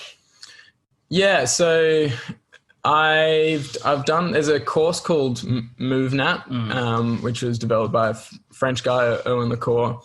And is he one of the dudes who started parkour or something? I'm pretty sure he was involved in like the original parkour scene because it's cool actually. Natural movement is pretty much is the basis for parkour. It's a really cool video. I can't remember what it's called, but if you look up like monkey versus parkour on YouTube, then it's this cool compilation of videos that show the similarities between the way a monkey's moving to get around in an environment efficiently compared to like a parkour, or maybe free running's a better term because I feel like parkour has become a lot more acrobatic based as well. So a lot more flips and things like that. But when you think about, vaulting, like running, jumping, climbing, vaulting, things like that, those are actually sort of ingrained movements that we would usually be doing in nature just to literally get around efficiently. Or escape predators or, whatever. And so I think of natural movement in the terms of what movements we would be needing to do to survive in a natural environment. So obviously there's the developmental patterns as you, are born and go through infancy, then you learn how to roll, how to crawl, how to just balance yourself while sitting, how to squat, stand, walk, run, and then over time, then you learn more complex movements like throwing, climbing, jumping, sprinting, and you just develop your capacity. And the cool thing is that all of that is done through play. So it's no one's coaching a natural human or a tribal human how to do that per se. They're just seeing it done, mirroring that, and sort of it's intrinsically motivating. They're wanting to be able to do that. They see their dad or someone in the tribe doing it. It's like, wow, like amazing. I want to be able to move like that. And they copy it and they play with other kids and they practice all these movements through play, and it's fun. And again, the brain's giving that reward, that dopamine bump of like, this is fun because it's practice for survival in a natural environment. And it's just interesting now that we almost have to be taught or coached how to move naturally again, because we're so disconnected from that natural movement. And because like I said, we don't have to move for our food or to escape predators or to, anything like that. And in terms of play, we should dig into this because it's a huge, it's, something that I've noticed. It's funny because, I think we might've been talking about this as well. Like when we met up, the traditional kind of movement culture and the kind of calisthenics kind of scene and whatnot, it's very, from what I've experienced of it, is relatively like the Ito style stuff that gets filtered down into the people is not as much play based. Like I know that what Ito actually does and experiments with is very play based, but a lot of it to me feels like the acquisition of advanced calisthenics movements plus one or two other silos, maybe handstands or something like that. But again, handstands for me it's a real grind because there's not much kind of play element in it. It's kind of more like 3 times 60 second chest to wall, balance off the wall kind of thing. And that play element seems like, for at least me and my training as well, since talking to you, really highlighted how much I'm missing that with the intrinsic motivation as well. Talk a bit about play. Yeah, so play has been a concept that I've been really loving lately, especially over the last year, since reading a few books. So my favorite books on it are Playing with Movement by Todd Hargrove and Exuberant Animal by Frank Ferencich is a really good one. And then also there's just a more general book around the concept of play called Play by Dr. Stuart Brown. But I've been really delving into that because just understanding the context of play and how that is actually how we naturally learn movement is through play. And I think a lot of people get the concept of play like, oh, it's fun and games and silly messing around, kind of childish stuff, which it can be, and that's fun. But it's also like Todd talks about the different characteristics of play. So it's explorative and creative and can involve elements of risk, and it's sort of tinkering. So it's more about the sort of approach that you take to the movement where the other big thing is it's intrinsically motivating. So it's something that you want to do for the sake of that activity itself. And you're fully present and focused in that activity, and you're exploring your limits and figuring out, okay, I can do this, but I can't do that. Or why can't I do that? And then it's this creative problem solving approach to movement, which it contrasts that to like a work approach where it's structured, repetitive, like 3 times 60 seconds against the wall. You're working your muscles, you're trying to improve conditioning, and it's for the external goal of eventually I want to be able to do, maybe do a handstand, or eventually I want to be able to do a 1-arm handstand, so there is some gray area here because eventually the 1-arm handstand would feel like play, but you have to work, you have to build your conditioning and build your strength and this and that until you can get to that goal of doing that. But I suppose a more traditional example of work is like just going to the gym and lifting weights so that you look big and you reduce your body fat or whatever. It's, a lot of people don't enjoy going to the gym. They just go and like run on the treadmill and, do some machines, and they're like, okay, I got my workout in, and that's that, now I'm a good person because I got my workout in, but it's not fun. It's not something that like, I can't wait to go and move. Whereas, there's value in a work approach to strength and conditioning because it allows you to explore more movement options in play.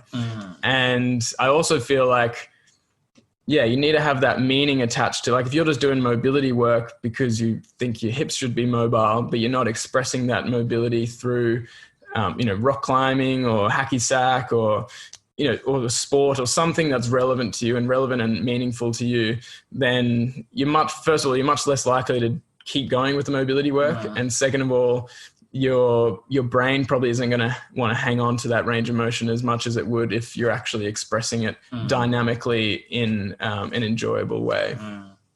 So I think, having that balance between work and play. And I found that with my rehab, like there was a point where I couldn't really play anything because my knees hurt too much. And that was getting me really down. Like it's quite, anyone who's had chronic pain can attest to the fact it's quite frustrating and depressing. But having a structured, repetitive, progressive work approach helped resolve the issues so that then I could play. But I wasn't doing it just so my legs could be strong or just so I could get mad quads. It was so that I could do the things that I wanted to be able to do, like jiu-jitsu or, like a pickup game of soccer in the park or something like that. So it's that intrinsic motivation, which relates to like the flow, like we were talking about. Yeah, let's get into that. So I'm rereading, I've read it ages ago and I've actually forgot how good the book was, but it's Flow by Mihaly Csikszentmihalyi. I've only just really figured out how to pronounce the name properly. But he's an amazing author. He writes really well. And he did all this research into, he calls it the psychology of optimal experience. So the happiest people in the world, he's figured out, are the people who spend the most time in a flow state, which is basically where you're fully focused in the present moment. Your sense of time and sense of self-consciousness diminishes, and there's meaning to it. And you're doing it for the sake of the activity itself. So obvious examples are like surfing, or, for me, it's beam training, beam play, stuff like that, where it's just fun. But then there's that element of if you're doing meaningful work, like for instance, for you or for me, recording a podcast, it's still sort of, I guess, work or contributes to business, but it's meaningful, and you're making a change. You're wanting to help make a change and help people through the education and the concepts that you talk about. So you can really channel a flow state through work as well, if you've got enough meaning. So he sort of talks about it all comes down to the quality of attention that you have in the activity, and your intention behind why you're doing it. Is it for this external goal that it makes it feel like a chore, or is it like, yes, I want to do this because that fulfills me as a person, and because the activity is fun and enjoyable. Yeah, man. It's powerful stuff. Yeah, I know. It's funny because over the holidays, I feel like I kind of lost my way with training a bit because I wasn't actually training as much. And it's funny because the question is, did the holidays give me a chance to have a honest, better perspective on my training, and therefore make me want to maybe take it in different ways that are maybe more play-based or more experimental and things like that? Or is it the fact that because I'm training less, I heard this quote, maybe, I don't know if I was talking about it with you. No, I was talking about it with another bloke who I think I'll release an episode with tomorrow, Will Grant, who owns Ghetto Movement down in Wollongong. Okay. And he was saying, do we like what we eat because we eat it, or do we eat what we like because we like it? You know what I mean? It's kind of like, am I falling out of, is it hard to maintain my training because I'm actually not, because I'm on holidays, because I'm not training as much, and therefore being like, I don't know if I like my training as much, or is it the fact that I actually have a clear perspective and am able to analyze and be like, I don't know if I actually do like it as much, or I don't, or I want more intrinsic motivation to come out of it. Yeah, true. Well, yeah, I guess you can sort of just go on your gut feeling, and again, it's all the trial and error thing. Like your body gives you signals, and you try and interpret it, and then really you just for me, I mean, I've sort of been in play mode, I guess, for the last year with my training, and literally just go down to the park, mess around, do some simple locomotives, and do a lot of beam training, and sit on the ground a lot, and just haven't really been, I guess, work training, I suppose. But then more recently getting into more sort of structured range of strength, flexibility work, and getting a better routine with strength training. Like I'm doing some dense strength type stuff through real movement, and finding a lot of flow through that as well. And a lot of, I got a lot of feelings and experiences that I maybe hadn't realized I was missing when I was just more in play mode.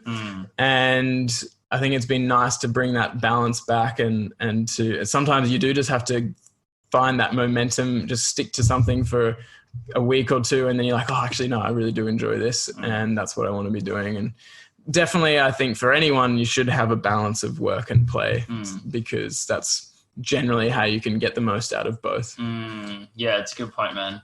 What's been your experience with the real movement stuff that you've been doing? It's been good. I think I actually was around real movement when it was first rolling out in, I guess, it was my first year out of physio. So 4 or 5 years ago, 5 years ago. And I went to a course and really resonated with the mission that Keegan was talking about. And then, it sort of went down that, the ketones kind of path. And I bought into that on a low level, and then realized that wasn't for me. And then I sort of disconnected with the real movement community. And I think it all kind of, they went really low carb kind of vibe. Is that what you mean by the ketones? It was like a MLM kind of ketone supplement thing where Keegan, it was a while ago, but he was like the head of the ketone. It was like Prove It Ketones. Mm-hmm. And so then, you know, a lot of people in Real Movement bought into that, but then it sort of became more about the ketones than it did about the true Real Movement culture that I originally connected with, I think. Right. But so I think and then Keegan went down a different path, but now he's brought it back into this very cool also mentoring back then with him was really expensive, like 10 grand or something like that. But now he's got an online platform that you pay a monthly subscription, which is quite reasonable. And he's got all these different certifications and courses that you can do in that platform, and also brings in other coaches like the Knees Over Toes guy, Ben Patrick, and Lucas Aaron, who's the Range of Strength guy. So he's got all of these different things into one platform. And I think maybe the only thing now is like, whoa, there's so much, like, what do I do? But there is a lot of good content in there that I think if every trainer, you know, if every personal trainer and physio and, you know, health professional was across all of that, then it would be a very different world when it comes to pain and injury. Because I think people have misconceptions about flexibility. People have misconceptions about, you know, bad versus good movement, like knees over toes is bad, avoid knees over toes. It's like these guys are, you know, they're not the originators of these thoughts, but they are popularizing them in a really, I think in an accessible way, which I think is great. And like I said, I do feel like I'm at a time in my life where I need a bit more of that work approach to allow me to achieve some of the goals that I want to, and to, you know, get stronger, you know, to explore handstands more and get more mobile so I can get better on the Hackmanton court, which is like our hacky sack game. And it's like getting more work in, finding pleasure in the work, and also then expressing that through the things that I like to play with. Yeah. So the Real Movement's helping me do that. What are your goals that you're talking about? So I'd like to get full splits. So side splits and front splits. And how far away are you? I saw your side splits. They're pretty decent. They're not too bad. Yeah. The calves are sniffing the ground, as Lucas would say.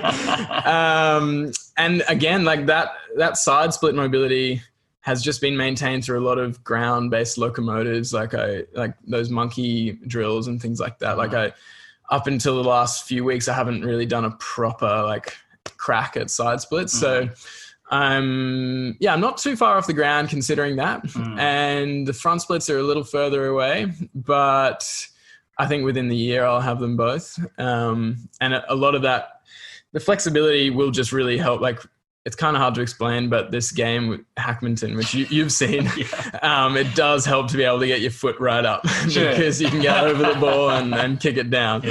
And you can do some more crazy saves. And it also just feels great to fling your leg up like that in a kick. And anyway, so side splits are mostly for that, but also I like the idea of being a lot more flexible through the hips for getting different positions in hand balancing. So things like, straddle presses and stolder press and things like that are goals that I'd like to achieve, just I think they're a really cool expression of total body strength and control and flexibility. And they're very hard to achieve, but handstands in general just feel really good. I'm just a fiend for anything balance related, really, like beams and hand balancing and surfing and Indo board and everything like that just really gets me going. So, but handstands take a lot of strength, especially if you're getting into those more complex. Heaps of strength, man. Yeah, it's crazy, hey. So, pretty much I'd say stolder press, full splits, and though I'm just trying to keep it to those sort of simple goals at the moment. It's very, very obvious yes, no. But I mean, I'm also at the same time wanting to explore running more, and that they're running and just sort of maintaining, and just actually turning into Hackmanton to an international sport, and being the king of Hackmanton is another goal. Being the Dana White of Hackmanton. Something like that. Or at least having the Aussie team be the best team in the world. Once there's multiple international teams. Yeah, cool, man. My mate Tom down in Canberra said that it's kind of stuck in my mind and I've never questioned it that much or put it to the test, but it still affects me to this day. When we were playing Ultimate Frisbee together, that's how I met him. He said that, and he was training under Ito and stuff just after.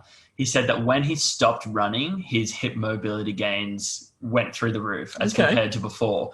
And so it's always kind of been like, for me, made me scared to get back into running because my hip mobility is quite limited and I want to kind of make progress with it. So it makes me scared to go back into running. Like, have you experienced running a bit and then like tightening up or what's your experience of that? Look, to be honest, I probably haven't explored running really enough to know that sort of cause effect stuff with my hips. I usually feel like my hips are quite opened after running. It might be a technique thing or a volume thing because I haven't really been doing a lot of volume. I've really taken, so far it's been a very play-based approach where I'll chuck some tunes on and just, you know, run pretty fast when the drop hits and then back it off to like a slow jog or a walk when the drop sort of settles down, which I find really fun, but it hasn't been much volume and I haven't really made a connection between those two things.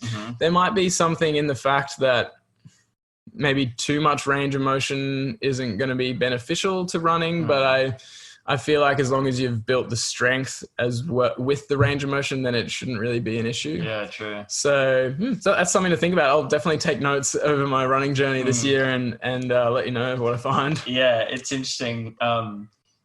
So like, I want to ask you about what kind of music you're into because for a bit of context, when I rocked up to James's house this morning, he was having a shower and I could hear through like the shower window and I was trying to be like, yeah, dude, I'm outside. You couldn't hear me. And you were listening to, what's that song? Was it Energy? Yeah, it is. Stay Skidder. You were listening to this absolute banger in the shower and I was like, that's funny as. Yeah. I've got multiple music tastes. I like a good banger, especially just to pump up for training or for running or whatever. And I do love the sort of chill alternative, or even just like sort of Xavier Rudd type chill as well. It just depends on my mood. And I find music's a really cool way to change your mood or change your level of arousal to suit whatever activity you want. But yeah, I'm certainly not opposed to a hardcore banger here and there. Yeah, even in the shower. Shower. Of course. Yeah. Well, actually, that's one of my tricks because I do cold showers, and so going through winter, then I have this song called Fire by Jack Garrett, and so there's a certain point in the song where it like drops really hard, and it's like, give me your fire, and so I sort of G up for 30 seconds until that drop, and I've conditioned my brain to go straight into the cold shower as soon as the drop hits. So it's not very hard in summer, obviously, but when it gets to winter, it helps to have that routine, that ritual to go, all right, the song's on, in 30 seconds I'm getting into the shower, like regardless of whether I like it or not. True. Because otherwise I'm like, oh, am I going to do it? Like, I kind of, and then, but otherwise, it's just a ritual, and I find it helps a lot. And so I kind of got into the habit of listening to pump up beats in the shower, even in summer. It's summer and you turn on the cold and it's like most people's heart. Yeah, exactly. Did the timing kind of thing has been interesting to me recently because I know in dense strength, as I understand it, you kind of go, it's not so much that you have like 3 sets of 10 to complete at your own pace. It's like you chuck a timer on and you're going to do 2 reps every minute for 10 minutes or something like that. And I've been playing with that. And in that way where it's like, once you chuck the timer on, you're kind of like, oh shit, I better, and it kicks you into gear. And it's so much easier in terms of accountability because I tend to go way too hard in my training. Like I tend to push it so hard every set that I dread the next one and then procrastinate, and then takes me 3 hours to get through a training session. Then I'm absolutely destroyed. And it's so much more manageable to go on that timed progress method, or like the dense strength kind of method, I feel like, I've found that as well. Like if I'm like, all right, I'm doing 3 sets of 10 of ring rows, then it'll take me 10-15 minutes to do the 3 sets of 10. And then whereas if I chuck a timer on for 5 minutes, then I'll do 5 sets of 6 or something like that. And it's like similar, it's the same, almost basically the same amount of reps, but I'm doing it in 5 minutes, and each set feels more manageable. But then by the end of it, it's like, oh, I've really worked there. And yeah, I'm a big fan of the time. I do that for my locomotives and stuff as well, is just chuck a timer on, 1.5 minutes of ground movement, locomotives, some kind of variation, and then a rest for a minute while I hacky sack, and then go back to the locomotives. And then the timer just does it all for you. It takes the thought out of it, and you can almost get into the flow of the movement even more. You're not making decisions about when I should change or when I should start. And yeah, you're not procrastinating, because it's like, oh, as soon as that minute's up, I'm doing another 5. For sure. Yeah. I think that's pretty key. Or it can be if maybe different styles will suit different things, but yeah, I've found it so convenient. You also get like the breaking it up into smaller, better quality chunks, especially for strength work, has been quite effective for me as well. I haven't played with it long enough to actually notice results, as in like, you know, really big gains from it, but just being able to do, like if I'm doing dragon squat work, for example, that's quite challenging for me. And because my mobility is kind of restricted, it's like restricted, you know, on the continuum of restricted mobility.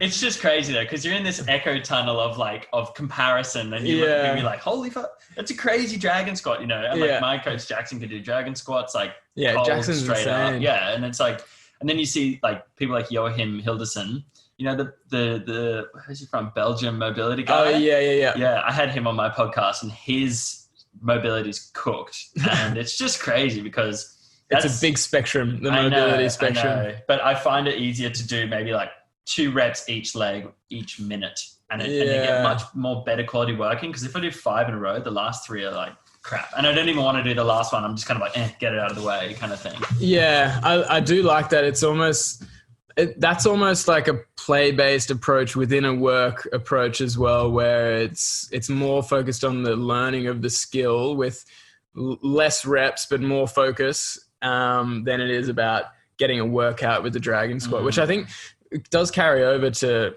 any strength move as well. Like strength is a skill as well, and whether it requires a lot of mobility or not. But if you've got full attention in what you're doing, and you do, slightly less reps, but you still accumulate a good amount over time, and you're more fresh for each set, then your nervous system's going to ingrain that movement pattern better. For sure. And it does I feel like it makes it a bit more fun rather than just like beating yourself up in these massive sets. So yeah, it's good. Yeah. I was going to also ask as well, like you put out a lot of content on Instagram, and so you interact with the app a lot, I'm guessing. And do you find yourself getting sucked into scrolling on it and maybe kind of like information bingey kind of looking at it? And therefore, does it affect you in ways? Or do you find it really easy to just kind of disconnect and maybe not have as much of that comparison, because it's automatic comparison? Like if Jackson rocks up on your thing and he's just doing a 1-arm handstand and you want to be able to do handstands, you're like, is it just me or is everyone around here doing crazy handstands? You know? Like, how do you struggle with that, or do you not? How do you deal with that? Yeah, it's a good topic. I definitely have struggled with that in the past. Like, I've never been much of a social media dude. Like even like it's just hard for me to maintain a social media account. Like unless I had it for business, I probably wouldn't be posting much. I just really like the real world. Except because I do have it, then it is easy to get sucked into scrolling and to going down different threads and seeing all these people killing it, and you're like, oh, I should be doing better. And it definitely can get sucked into that. And I think in the past, more so in the past, this year has been different because I've changed up my routines and really set more intentions on it. And I've read Digital Minimalism this year as well, which is a really good book by Cal Newport. That's really helped sort of ingrain that philosophy in me. But I'd find, especially, it's funny, the less I sleep and the worse I eat and like the less I'm doing training, the more I'm likely to scroll. You know, if your energy's off and you're not feeling good about yourself, you're just going to end up on Instagram and scrolling. And then that's the kind of mindset where you look at someone and you're like, you get even more down on yourself. It's a crazy cycle, hey? Yeah. And if you can break out of that and sleep better, you know, obviously less time on your phone before bed is huge, and then sleep better, wake up better, therefore train better, therefore you want to eat better. Suddenly you don't feel like scrolling anymore, and you open it and you're like, I don't need it. So that's a big thing. And then also I've just, like I said, I've changed up my routines lately where I actually have a structured time of the day where I do all my gramming. Like I respond to comments and DMs and sort of make the plan for what I'm posting that day or for, the following few days, and make sure I know what I need to produce that day. And so I actually spend a chunk of time doing that first, like pretty much not first thing, but after I've done all my other training and routines. And then it's structured. So I'm not going all the time checking throughout the day. Oh, I got to reply to this person, I haven't replied to that. It's like most of it's done. And then I can just spend smaller structured chunks throughout the day. I'm still getting better at that. That's still that's a newer thing for me, but that's helping a lot, because I did find I'd end up consuming a lot of media and not creating enough media to really feel like I'm, doing the best I could. Did you get that kind of chunking technique from Cal, or is that just more of your own creation? I'm not sure. I think it's a Tim Ferriss-y thing, that batching concept, which I heard originally. And I guess I've been much more inspired about it since reading Digital Minimalism. I started reading that at the start of the year, so it's sort of really helped shape what I'm doing. And but I guess one thing I struggle with now is I kind of want to get, I kind of want to use my personal Instagram as like a documentation, I suppose, of my movement process, but running 2 accounts is harder than I don't know. It's not something I'm used to yet. And I find I get a bit more caught up in overthinking for my personal account, whereas I know what I want to do on my business account. So it's boom, boom, boom, boom, boom. So whereas the personal account's like, oh, should I post that or not? And then it becomes a bigger thing. And so I end up just not posting as much, but I'm not sure what the answer is there, but I'm just I'll keep documenting my training on just on videos on my phone, and then I'll just post whatever I want to, I suppose, but I'll figure that out.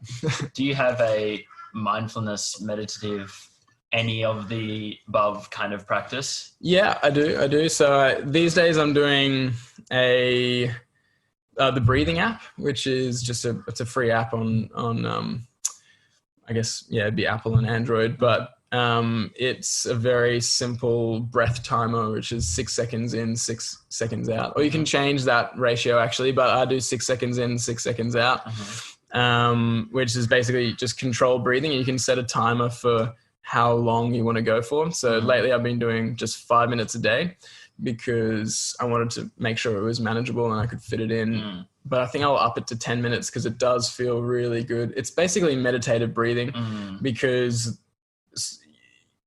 I guess I did do mindfulness meditation with a couple of apps like Headspace and Waking Up by Sam Harris. I found really helpful to understand the concepts of meditation.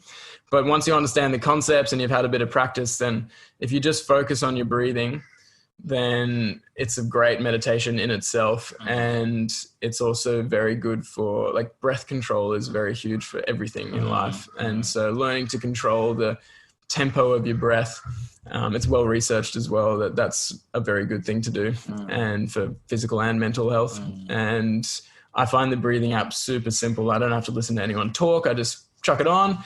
5 minutes. Again, it's that timed thing. You know that in 5 minutes it's going to stop, and then you just get deep into it, and it feels great afterwards. So that, and I also sort of see the beam as like an active meditation because you get very quick feedback if you lose your focus because you fall off. So if I do, especially eyes closed work on the beam is insanely challenging. So you have to be fully present and you feel every little change in alignment in your body. And I find that a really cool meditation actually. So yeah, those two.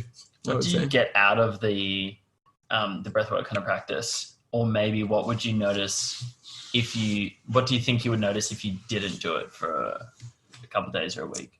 I think it comes back to, it's just that attentional training really.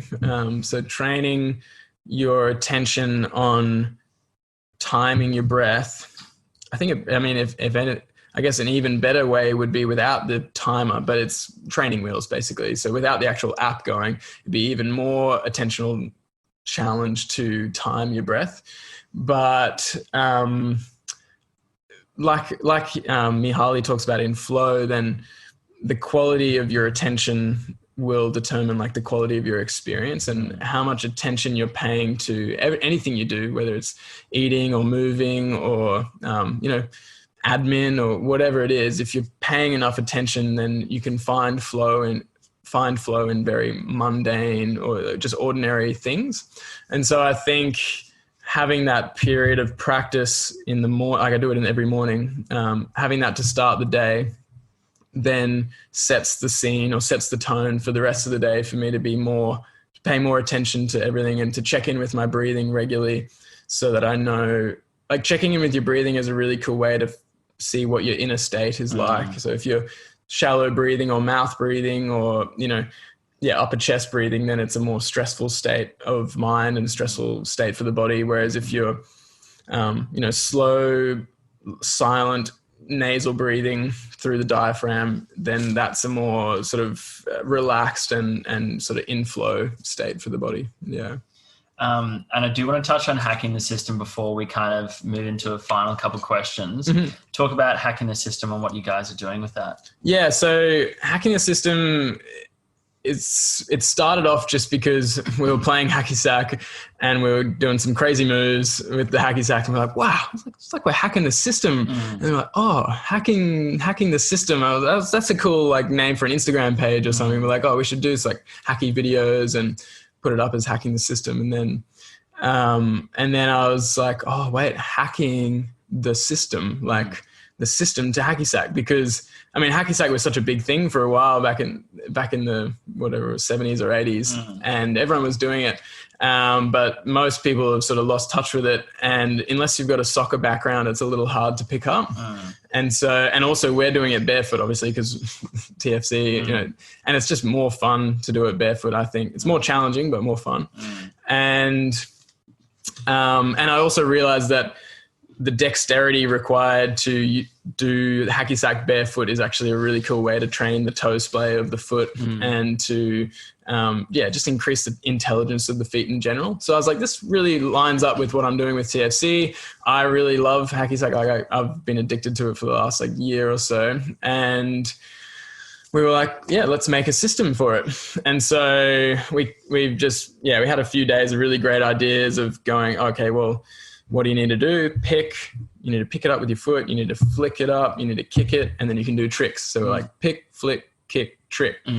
PFKT. That's perfect. Perfect system. So that's the idea behind the perfect system. And then we also realized, it's actually quite demanding. Like if you want to be getting like good saves and, it's a whole heap of dynamic hip rotation and stability. And if you take some stills, like there's a post that we did where we took some still shots of videos of us hacky sacking where our body's in some crazy positions.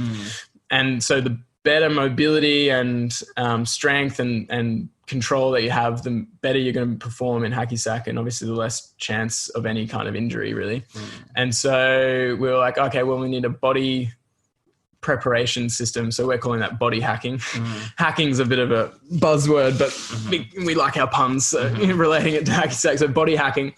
And then it sort of just kept evolving and we were like, this would be a really good injury prevention. If we combine that strength, mobility, control with some beam work and some hacky sack to make it fun, it's like a cool play-based injury prevention, performance enhancement program really. And so we've teamed up with so this is me and Mac. Mac is my best mate, housemate, who's turned into business partner with TFC this year, and his brother and his mates are really high level soccer players, and so they play in the NPL, and one of them's a soccer coach. So we're actually starting to roll out 6-week programs for young soccer athletes to help prevent injuries. And because these boys, the soccer players that we've teamed up with, have all had major injuries, so ACL tears and some bad ankle injuries. And so they're really passionate about preventing injuries. And I've had my soccer injuries, obviously. And basically we want to have a 6-week program, prove that the kids improve their abilities with different outcome measures, and then also get data on the soccer club eventually once it rolls out bigger, get more data on the soccer club of like total injury rates, and just show that you can prevent there's so many injuries that are preventable through just some really basic neuromuscular training and mobility and flexibility work. And having the hacky sack to sort of integrate it all and to make it more fun. And obviously it's very relevant to soccer, and having the sport of Hackmanton to tie it all together, I think we just want to create a culture around it really, around the hacky sack. That's not just a bunch of dudes in the park kicking a ball, which is still very fun, but there's more. We want it to go deeper and to really create a culture around. It's basically a culture around play-based injury prevention. And obviously you can't prevent all injuries, like injury prevention in, quotes, but it's, minimization, but then also teaching people how to recover properly from an injury if it does happen, because inevitably there will be injuries that happen. But a lot of them can be prevented, especially your classic non-contact ankle sprains and ACL tears. That's just down to poor mechanics and poor stability for the most part. And in terms of the physio profession, when you were working more in the physio profession, what do you think that the physios are missing that could maybe be learnt from the more kind of movement culture side of things? And what do you think the movement culture side of things and people can learn more from that physio kind of perspective? I think so. What the physios can learn from movement culture, because we get taught in physio how to diagnose and manage injuries, basically, and we still get taught manual therapy. We still get taught electrotherapy and ultrasound therapy and stuff like that. So a lot of it is, okay, someone's injured, let's manage it and fix it and resolve it. Whereas they don't really talk much about the lifestyle factors and the environmental factors that contribute to the body being injured or like a chronic recurring pain and injury. And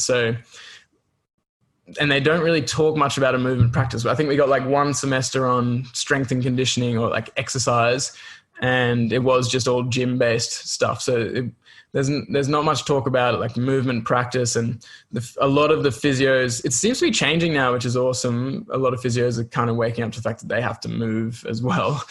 But it's a lot of the, I guess, more traditional physios and some of the people that I've been exposed to, maybe they exercise and they have their type of exercise, but that's it. And they don't really understand the concepts of movement nutrition, of getting a good variety of movement and natural movement and things like that. So I think that's what they could learn a lot from the movement culture, is that it's not about fixing people. It's not about covering up. It shouldn't be about covering up symptoms or, bringing people back week after week because they're still in pain and, you're managing their condition.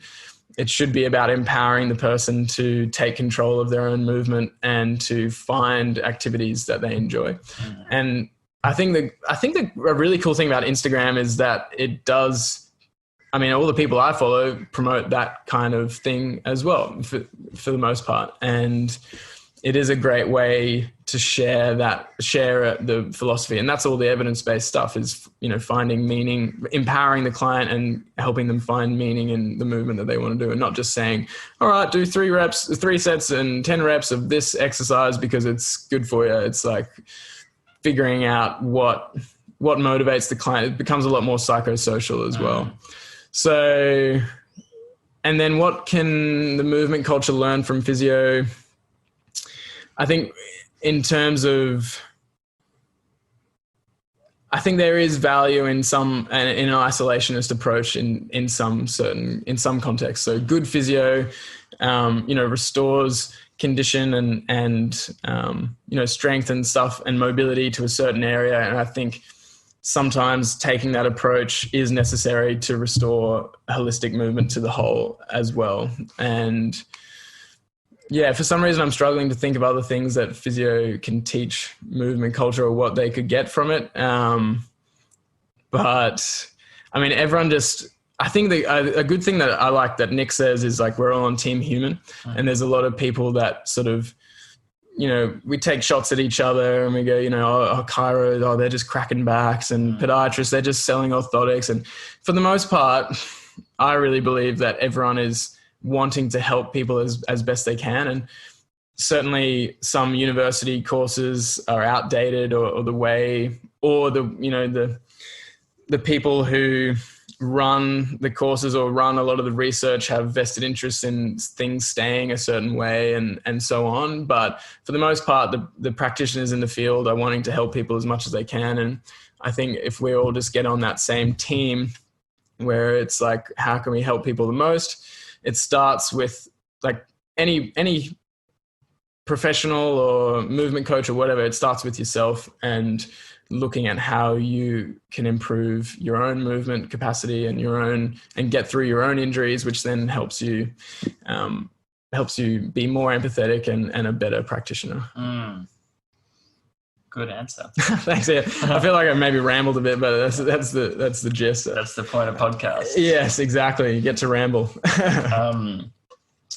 What about, you know, you talked about a couple books before. What are some good books or resources, maybe Instagram accounts or blogs or things that you've come across in the whole category of resources that people can check out that are maybe related to foot stuff, but also like broader your perspectives on like movement and like people making changes to themselves? Yep. So I'll give some authors, because these authors, I like pretty much all of their stuff. So Todd Hargrove has a couple of books, A Guide to Better Movement and then Playing with Movement. And he is just really has a talent for the way he writes is very accessible to the everyday person, very good for practitioners, also very good for just your general public who maybe haven't done a university course or just don't know anything about movement or training. So he does a really good job of breaking down all the concepts of pain science and movement health and structure versus function and all of these things. And he's got a blog as well, which is great, worth checking out. I think it's just called Better Movement.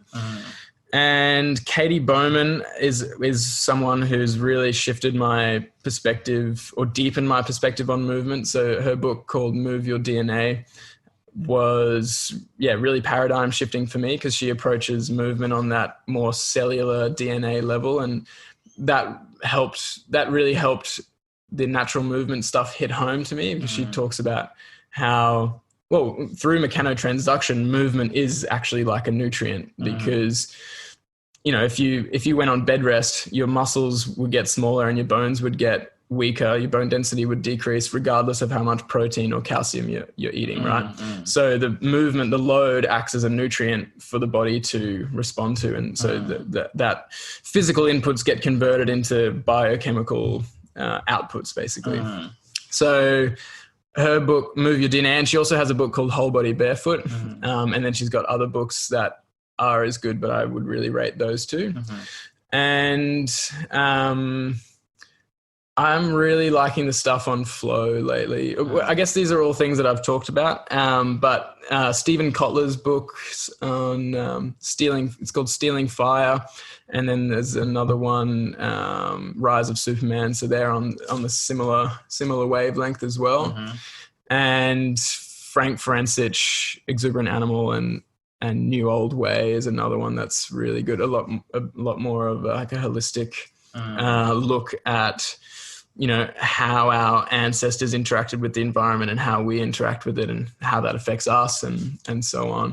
I've got my bookshelf here, actually, trying to think if there's, and the Cal Newport stuff, Deep Work and Digital Minimalism. I guess I've mentioned a lot of those already throughout the podcast, but those would be all my go-tos for where to start. Yeah. I told you about Play Anything by Ian Bogost. Yeah, I looked it up. Yeah. Yeah. And there's also one that I remember during the interview, which you might like, which I heard from Ito, which is Homo Ludens. Homo Ludens. Yeah. Okay. And I think Luden is like some it's like some like Latin root of play kind of thing. And I think I could be completely wrong, but I think the general thesis is that like Homo sapiens is to like think and reason, or I don't quite know what sapiens means, but it's one, it's like the ones who do this. Sapiens means wise. Yeah. Yeah. Wise man. Yeah. And so the thing is that maybe it's not like the wisdom, maybe it's the play that actually facilitated the experimentation, the tinkering, the evolution, that kind of stuff. So cool. Yeah. I'll write that down. Yeah. Check that one out.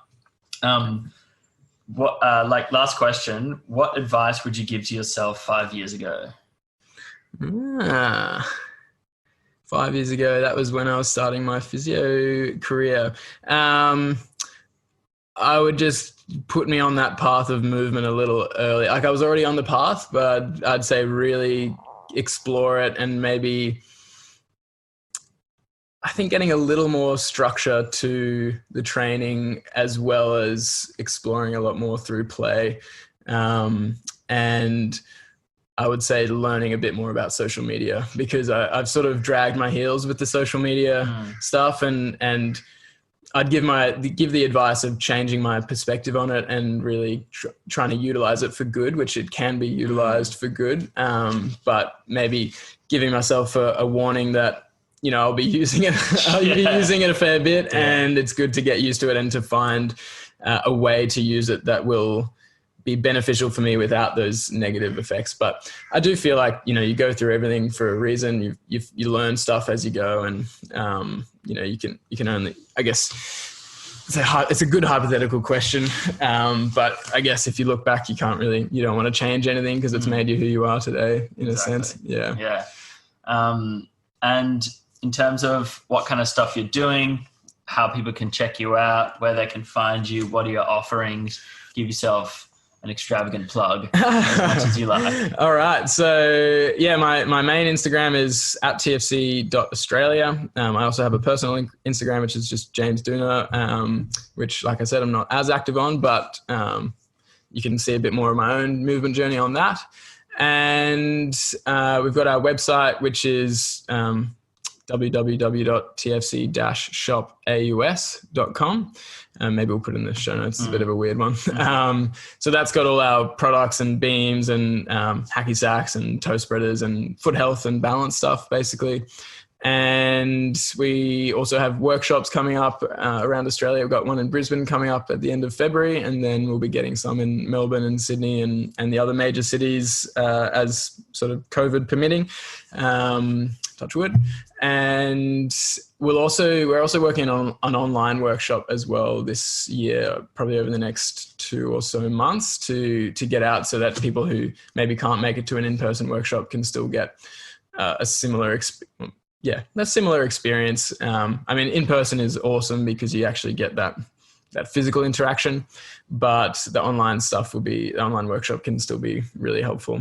And the other Instagram is @hacking the system, which will be more active on from now on, now that it's building into a proper thing, which is exciting. Yeah, and we'll chuck all of the links to all of James's stuff and Foot Collective Australia in the description of the podcast as well. But yeah, man, appreciated your time today. Yeah, and appreciate having me on. Very fat chat. I enjoyed it. Yeah, me too. We'll do it again sometime. Yeah, man. I'll put you on mine. Yeah, bro. I'll get you on mine. Yeah, let's do that.